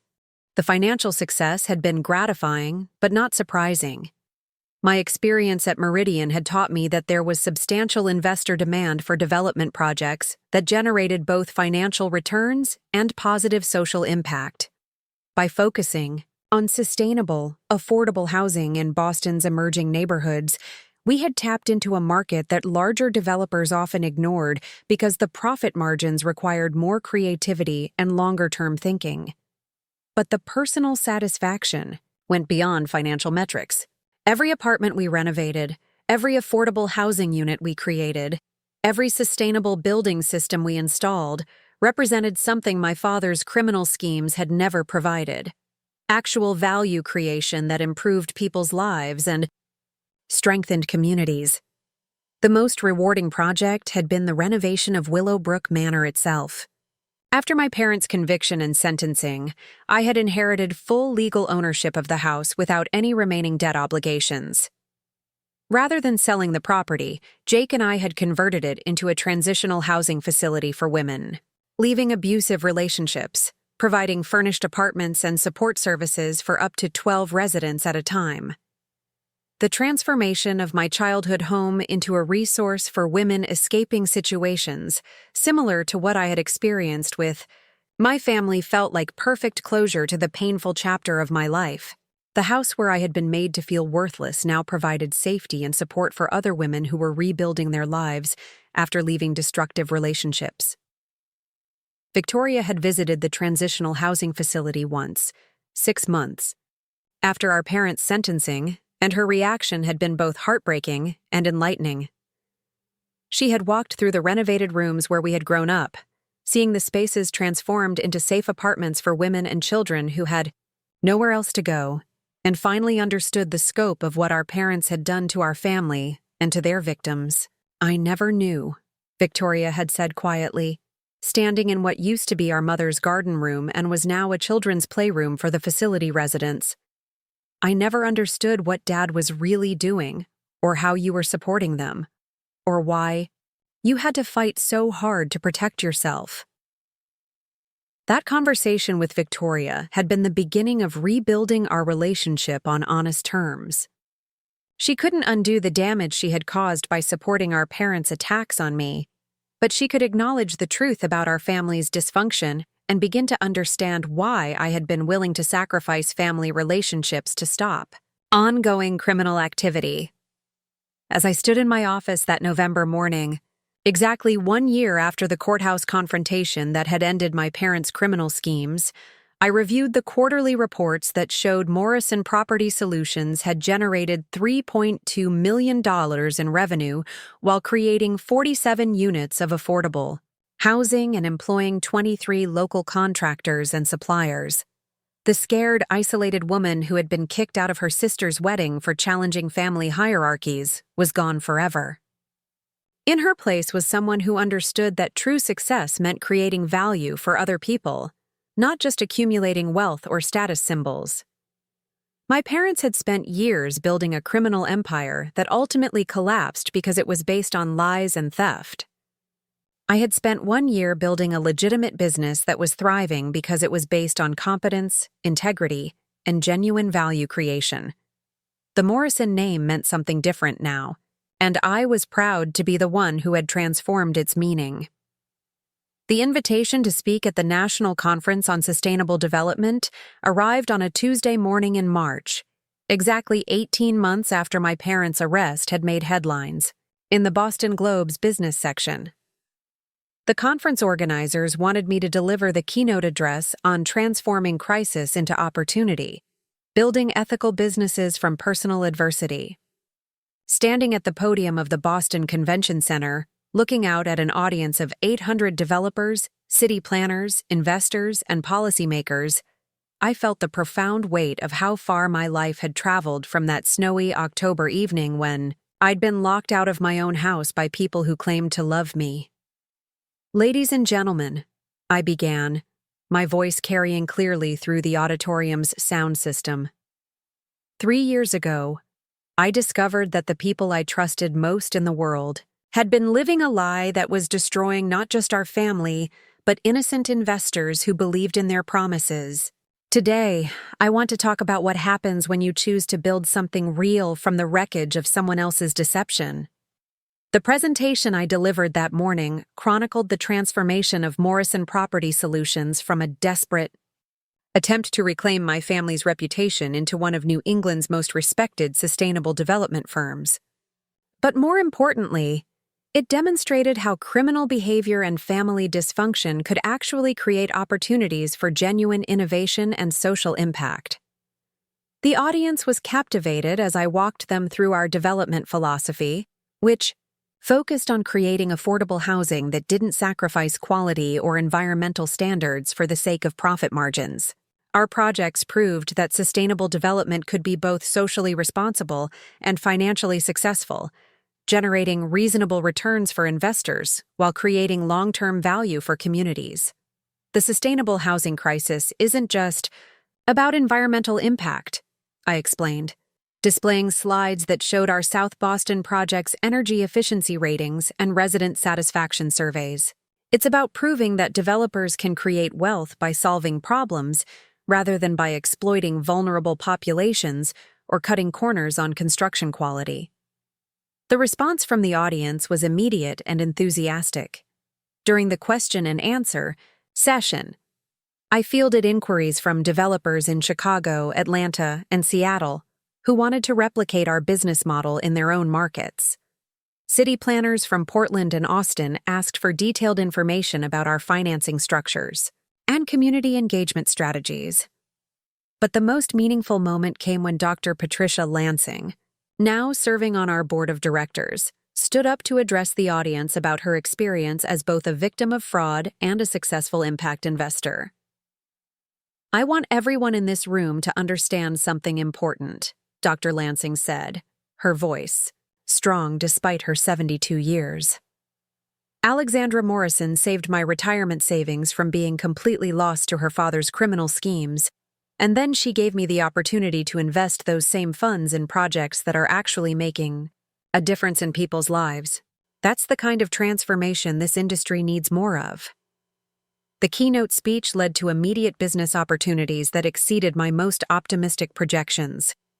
Within a week of the conference, Morrison Property Solutions had received inquiries about potential partnerships from municipal governments in 6 different states, 3 major institutional investors, and 2 international development organizations interested in adapting our model for projects in developing countries.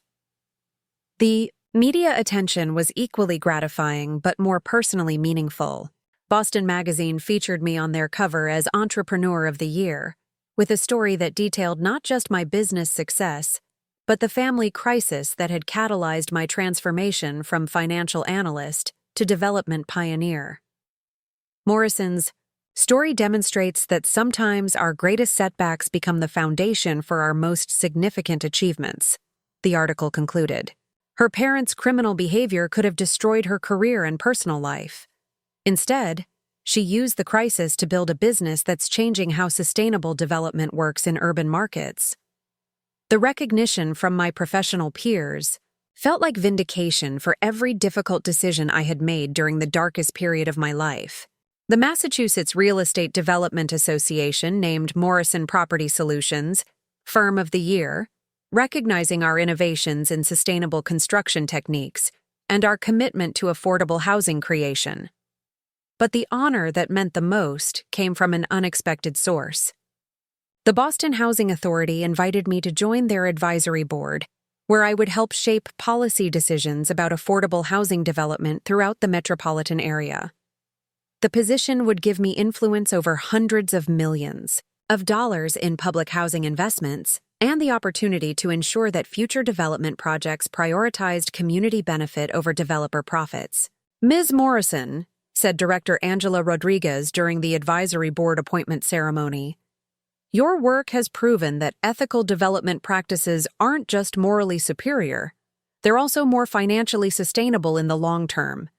We need that perspective guiding our policy decisions." The advisory board position connected me with a network of professionals who were working on housing issues at the state and federal level. Within 6 months, I was consulting with congressional staffers about affordable housing legislation and providing testimony to state committees about sustainable development incentives. The irony wasn't lost on me that I was now helping to write policies that would regulate the kind of fraudulent development schemes my father had operated. My experience as both a victim of real estate fraud and a successful legitimate developer gave me unique insights into how regulations could be structured to prevent criminal behavior while encouraging genuine innovation. The personal validation was gratifying, but the business growth was even more impressive. Morrison Property Solutions had expanded to employ 47 full-time staff members across 3 offices in Boston, Providence, and Hartford. Our portfolio included over 300 units of affordable housing, 2 commercial developments, and a major mixed-use project in Cambridge that would house both market-rate and subsidized tenants. The Cambridge project was particularly meaningful because it was located just 6 blocks from my old apartment on Maple Street, where I had spent those terrifying weeks wondering if my family's attacks would destroy my career and my future. Now, I was developing a $25 million project that would provide homes for 150 families while generating substantial returns for our investors. Jake had emerged as one of Boston's most respected construction managers, with a reputation for delivering projects on time and under budget while maintaining the highest standards for worker safety and environmental compliance. His company, Sullivan Construction Group, now employed 32 people and had been recognized by the Massachusetts Building Trades Council for their innovative apprenticeship programs that provided job training for formerly incarcerated individuals. "You know what's funny?" Jake had said one evening as we reviewed architectural plans for our latest project. "Your parents tried to destroy us by claiming I was just some construction worker who wasn't good enough for their family. Now I'm running a company that's creating more legitimate jobs than your father's firm ever did, even when it was operating legally." The contrast between our success and my parents' fate was stark, but not something I took pleasure in contemplating. My father had been sentenced to 6 years in federal prison for securities fraud, identity theft, and criminal impersonation of law enforcement officers. My mother had received 3 years for conspiracy and money laundering. They would both be in their 70s when they were released, with no assets, no business prospects, and criminal records that would prevent them from rebuilding any kind of professional reputation. Victoria had struggled with the reality of our parents' criminal behavior, but she had gradually begun to understand how their manipulation had affected our entire family dynamic. She had started attending therapy to process the revelation that our childhood had been funded by stolen money, and that our parents had been willing to destroy me to protect their criminal activities. "I keep thinking about all the times they criticized your choices," Victoria had told me during one of our monthly dinners, a tradition we had established to rebuild our relationship on honest terms. "They were literally stealing money from elderly people while lecturing you about responsibility and success. How did they live with themselves?" The answer to Victoria's question was something I had been pondering for months. My parents had been able to justify their criminal behavior by creating elaborate narratives about their circumstances, their victims, and their family obligations. They had convinced themselves that their theft was temporary, that their victims could afford the losses, and that their family deserved to maintain a certain lifestyle regardless of their ability to pay for it legitimately. But most importantly, they had been able to continue their crimes because they had surrounded themselves with people who either didn't know the truth or were willing to enable their behavior for their own benefit. The country club friends, the social connections, the professional network that had supported their facade, all of it had been built on lies that eventually collapsed when subjected to legal scrutiny.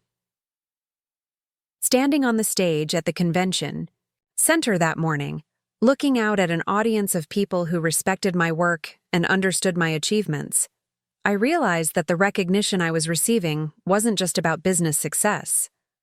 It was about proving that authentic relationships and legitimate accomplishments were more satisfying and more sustainable than the fake prestige my parents had tried to maintain through criminal activity.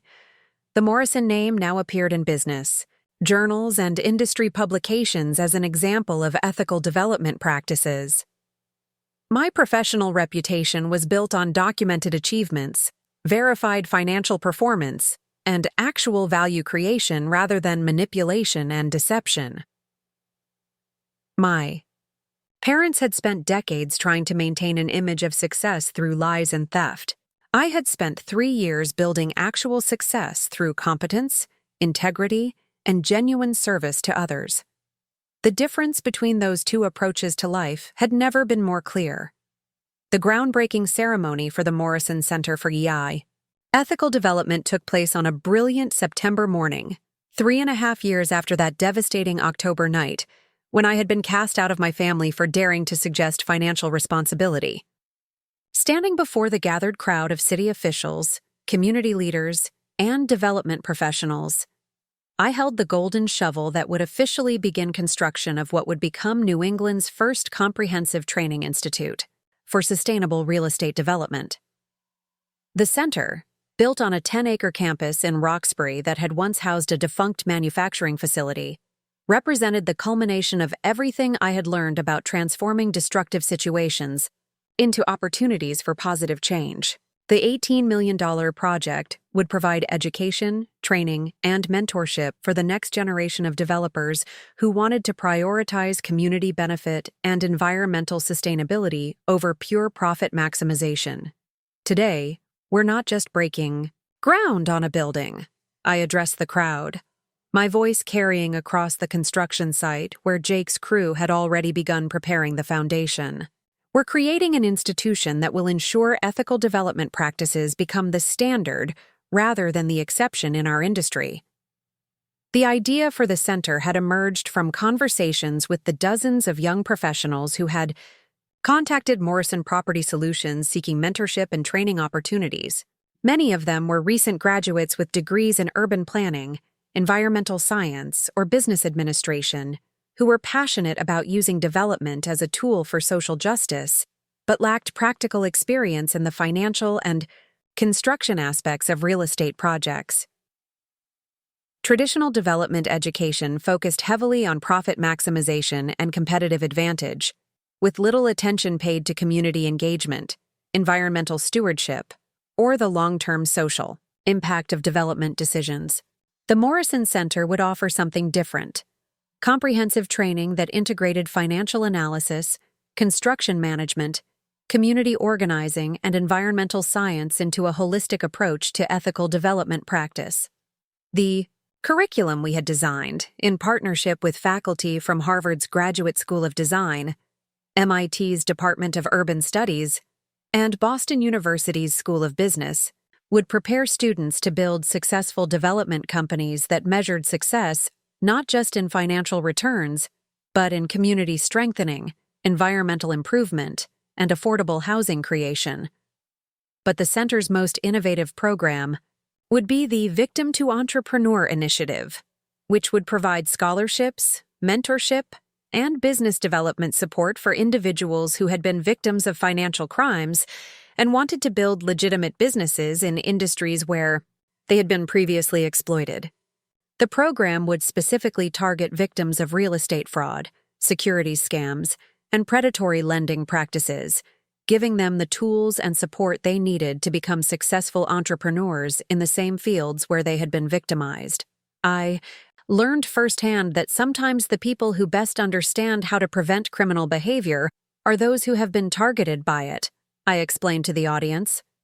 Victims of fraud often develop sophisticated understanding of how ethical businesses should operate, precisely because they've experienced the devastating consequences of unethical practices.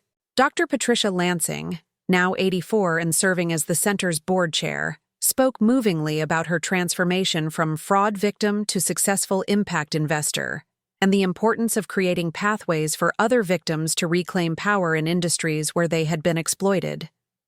When Robert Morrison stole my money, I thought I had lost my ability to make a difference in affordable housing development, Dr. Lansing told the crowd. But working with Alexandra taught me that my experience as a victim actually made me a more effective investor, because I understood both the promises that criminals make and the results that ethical developers actually deliver. The center's funding had come from a combination of sources that reflected the broad support for our mission. The Commonwealth of Massachusetts had provided $6 million through their Innovation Economy Trust Fund, recognizing the center's potential to create jobs and economic development in underserved communities. Major foundations, including the Ford Foundation and the MacArthur Foundation, had contributed $8 million to support the program's social justice and environmental components. But the most meaningful funding had come from an unexpected source. Through victim advocacy organizations, we had contacted over 200 individuals who had been defrauded by various real estate and investment schemes throughout New England. 47 of them had chosen to donate portions of their restitution payments to support the center's mission, contributing a combined $2.3 million to ensure that future victims would have resources available to rebuild their lives and protect themselves from ongoing exploitation. Eleanor Hartwell had flown up from Florida for the groundbreaking ceremony, and her presence felt like a blessing from the legitimate business community that my father had betrayed. At 86, Eleanor remained sharp and engaged, serving on the center's advisory board and helping to design the ethics curriculum that would be central to all our training programs. Your father had the knowledge and connections to build something like this, Eleanor told me privately before the ceremony began, but he chose shortcuts and theft instead of doing the actual work required to create value for other people.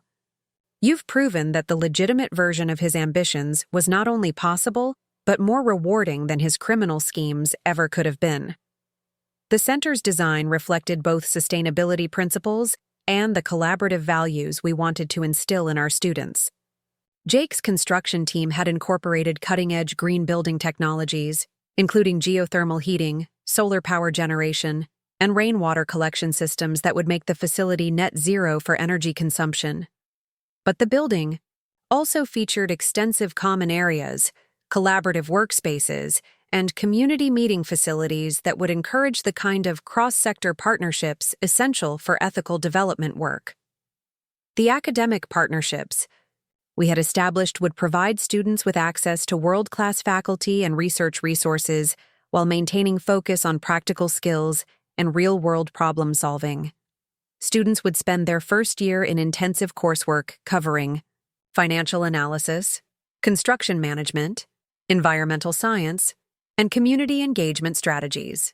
Their second year would involve supervised work on actual development projects, where they would gain hands-on experience while contributing to affordable housing creation and community development initiatives. But the program's most distinctive feature would be its emphasis on ethical decision-making and transparency. Every student would be required to complete a comprehensive ethics seminar that examined case studies of both successful ethical development projects and criminal fraud schemes. They would learn to recognize the warning signs of unethical practices and develop frameworks for making decisions that balanced financial sustainability with community benefit. We're not training students to be martyrs who sacrifice financial success for social good, I explained to reporters after the groundbreaking ceremony. We're training them to understand that genuine long-term financial success requires ethical practices, community engagement, and environmental responsibility. The developers who prioritize short-term profits over long-term value creation are the ones who ultimately fail. The program had already attracted remarkable interest from prospective students. Our first cohort of 24 students would begin classes in January, representing diverse backgrounds including recent graduates, career changers, community organizers, and former victims of financial crimes who wanted to build expertise in ethical development practices. Among the incoming students was Maria Santos, a 34-year-old single mother who had lost her home to a predatory lending scheme but had since completed a master's degree in urban planning and wanted to develop affordable housing in Latino communities. There was also James Chen, a former Wall Street financial analyst who had become disillusioned with profit-maximizing investment strategies and wanted to learn how to use his financial expertise for community development. Most remarkably, there was Jennifer Bradford, the 28-year-old daughter of Thomas Bradford, the attorney who had represented my parents during their failed legal campaign against me. Jennifer had graduated from law school, but had been horrified to learn about her father's role in helping criminals evade accountability for fraud schemes. She wanted to use her legal training to help victims of financial crimes and ensure that development projects served community interests rather than exploiting vulnerable populations. I spent years thinking my father was fighting for justice, Jennifer had told me during her application interview. Learning the truth about what he was actually doing made me realize I needed to find ways to use my legal training to undo some of the damage that lawyers like him cause when they prioritize client payments over ethical responsibilities. The WAM Center would also house the Morrison Institute for Fraud Prevention, a research organization dedicated to studying real estate and investment fraud schemes and developing strategies to protect vulnerable populations from financial exploitation. The institute would work with law enforcement agencies, regulatory bodies, and victim advocacy organizations to identify emerging fraud patterns and create educational resources for potential victims. As the groundbreaking ceremony concluded and guests began touring the construction site, I walked through the areas that would soon house classrooms, laboratories, and student housing facilities. Each space represented opportunities for young professionals to develop skills and knowledge that would help them build careers focused on creating value rather than extracting it from vulnerable communities. Standing in what would become the Main lecture hall, looking out through floor-to-ceiling windows at the Boston skyline where my parents were serving their federal prison sentences, I felt the profound satisfaction that comes from transforming personal trauma into institutional change that would benefit countless people for generations to come. My parents had used their knowledge of development and finance to steal from elderly investors and create fraudulent investment schemes. I had used my knowledge of development and finance to create an institution that would train ethical developers and protect future victims from the kind of exploitation my family had perpetrated. The Morrison name would now be associated with integrity, education, and community service rather than fraud, manipulation, and criminal behavior. But more importantly, the center would ensure that the lessons learned from my family's dysfunction would prevent similar tragedies from occurring in other families and communities. The scared, isolated woman who had been kicked out of her family, home for suggesting financial responsibility, had become the founder of an institution that would teach thousands of students how to build wealth while strengthening communities rather than exploiting them. 5 years to the day after Victoria's wedding had set this entire journey in motion, I stood in the garden of Willowbrook Manor, watching the morning sun filter through the oak trees that had witnessed so much of my family's dysfunction and transformation. The house that had once been the stage for my parents' fraudulent lifestyle and my own humiliation had become something I could never have imagined during those dark October days when I'd been cast out into a snowstorm. The transitional housing facility now provided homes for 15 women and their children, all of them rebuilding their lives after leaving abusive relationships or escaping situations where they had been financially exploited. The garden where my mother had once hosted country club charity luncheons funded by stolen money now contained a playground where children could play safely while their mothers attended job training programs, therapy sessions, and legal consultations, designed to help them achieve genuine independence. Maya Rodriguez, the facility's director and a former resident who had rebuilt her life after escaping both domestic violence and a predatory lending scheme that had cost her family their home, approached me with the quarterly reports that showed the program's remarkable success rate.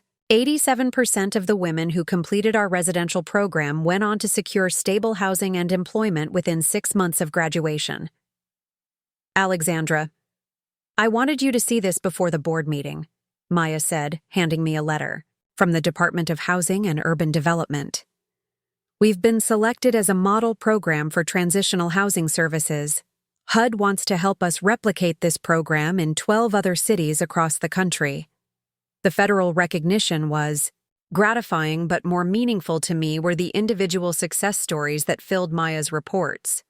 Women like Sarah Chen, a software engineer who had lost her savings to an investment fraud scheme and her apartment to an abusive partner, but had used our program to rebuild her career and was now working as a senior developer at a major tech company. Or Patricia Williams, a former teacher who had been financially isolated by her controlling husband for 15 years, but had completed our entrepreneurship program and was now running a successful tutoring business that employed 6 other women. Every woman who rebuilds her life here proves that recovery from financial and emotional abuse isn't just possible. It's the foundation for building something stronger than what existed before, Maya continued. You've created proof that trauma can become transformation if people have the right support and opportunities. As we walked through the house together, Maya pointed out recent improvements that had been funded by donations from program graduates and their families. The library where my father had once planned his fraudulent schemes now housed computers, career development resources, and children's books in multiple languages. The formal dining room where my parents had entertained potential fraud victims now served as a community space where residents shared meals, celebrated achievements, and supported each other through difficult transitions. But the most significant transformation was in my childhood bedroom, which had been converted into Maya's office and counseling space. The room where I had once dreamed of making my parents proud while unknowingly living in a house funded by stolen money now served as the place where other women learned to set boundaries, recognize manipulation, and build lives based on their own values rather than other people's expectations. The afternoon brought a visit I had been both anticipating and dreading for months. Victoria arrived at 2 p.m., accompanied by her husband Richard and their 18-month-old daughter, Emma. This was Victoria's first visit to Willowbrook since our parents' conviction, and I could see her struggling to reconcile the house she remembered with the purposeful, healing environment it had become. "It's so different," Victoria said quietly, as we sat in what used to be our parents' formal living room and was now a bright, comfortable space where residents gathered for evening programs and community meetings. "But it feels more like a real home than it ever did when we were growing up here." Victoria's transformation over the past 5 years had been as dramatic as the house itself, though much more painful and complicated. The revelation that our parents had been criminals whose lifestyle had been funded by stolen money had forced her to re-examine everything she thought she knew about success, family loyalty, and personal achievement. Her marriage to Richard had nearly ended during the first year after our parents' arrest, as she struggled with depression and the realization that her picture-perfect life had been built on lies. "I keep thinking about all the times they criticized you for not being successful enough," Victoria continued, watching her daughter play with toys that had been donated by former facility residents. "They were literally stealing money from elderly people while telling you that your career wasn't impressive and your boyfriend wasn't good enough for the family." The conversation that followed was one we had been building toward for years. Victoria finally acknowledged the full scope of how our parents' manipulation had affected both of us, me as the scapegoat who was expected to provide financial support while accepting emotional abuse, and her as the golden child who was expected to validate their lifestyle choices while remaining ignorant of how those choices were funded. "I know I can't undo the damage I caused by supporting them against you," Victoria said, her voice breaking slightly. "But I want Emma to grow up understanding the difference between real achievement and fake prestige. I want her to know that her aunt is someone who builds things that help people, not someone who tears people down to protect herself." The reconciliation with Victoria was meaningful, but it wasn't the most important relationship repair that had occurred over the past 5 years. The most significant healing had been my relationship with myself and my understanding of what family could mean when it was chosen rather than imposed. Jake and I had married 2 years earlier in a small ceremony in the Willowbrook Manor garden, surrounded by the women and children who lived in the transitional housing facility, the students and faculty from the Morrison Center, and the business partners and employees who had helped us build something meaningful from the wreckage of my family's destruction. The wedding had been everything my parents' social performances had never been: authentic, joyful, and focused on celebrating love rather than impressing observers. Our daughter, Helena, named after the mentor whose wisdom had ultimately guided me toward this new life, was now 6 months old and represented the future I was building rather than the past I was escaping. Watching Jake hold our daughter in the same garden where my parents had once planned their fraudulent schemes, I felt the profound satisfaction that comes from creating something genuinely valuable from the remnants of someone else's destruction. The evening brought the news I had been expecting, but still found emotionally complex. David Chen called to inform me that my father had been granted early release from federal prison and would be completing his sentence under supervised probation. My mother would be released in 8 months under similar arrangements. Both of them would be prohibited from working in real estate, financial services, or any position involving access to other people's money. "They've requested permission to contact you," David explained. "The probation office wants to know if you'd be willing to meet with them as part of their reintegration planning. The question of whether to rebuild any kind of relationship with my parents had been something I'd been considering for months. They were both in their mid-70s now, with no assets, no business prospects, and no social connections beyond each other. The elegant lifestyle they had maintained through fraud and manipulation was gone forever, replaced by the reality of aging with criminal records and no legitimate means of support. But more importantly, I had to consider what kind of contact, if any, would be healthy for the life I had built and the family I was raising. Helena would grow up knowing about her grandparents' criminal behavior and the destruction they had caused, but she would also grow up seeing that people could transform trauma into purpose and build meaningful lives despite devastating family dysfunction. "I'll meet with them once," I told David after considering the options. "But any ongoing relationship will depend on their willingness to take full responsibility for their behavior and demonstrate genuine understanding of the harm they cause to their victims and to our family." As I hung up the phone, Jake found me sitting in our home office, looking through the photographs that documented the transformation of both my life and the property where so much pain and healing had occurred.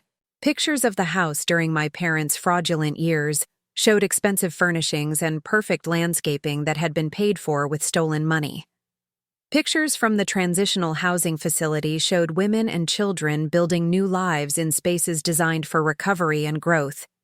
"You know what I realized today?" Jake said, settling beside me with Helena in his arms. "Your parents thought they were teaching you a lesson about family loyalty when they kicked you out, but they actually taught you the most valuable lesson possible, that real family means supporting each other's authentic growth, not enabling each other's destructive behavior."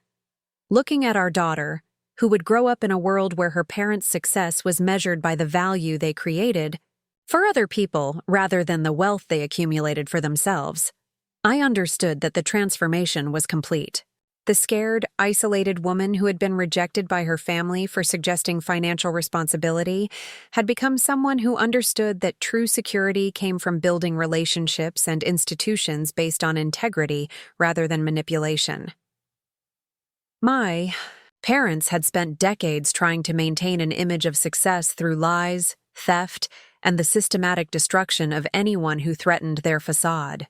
The result had been criminal conviction, social isolation, and the complete collapse of everything they thought they valued. I had spent 5 years building actual success through competence, service, and the creation of value for other people.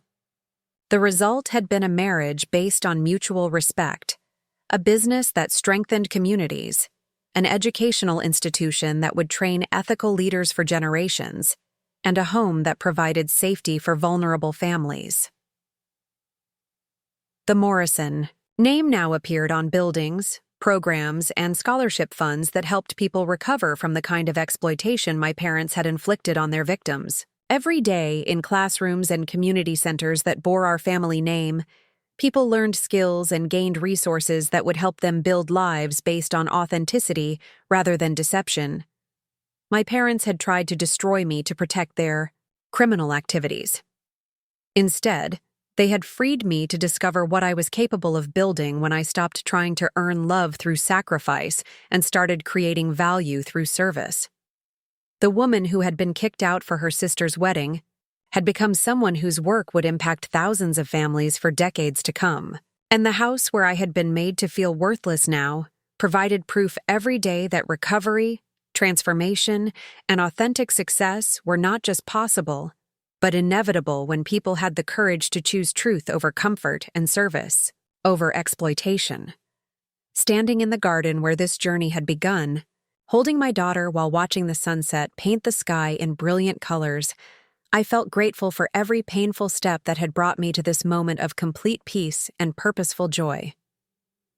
Up next, you've got 2 more standout stories right on your screen. If this one hit the mark, you won't want to pass these up. Just click and check them out.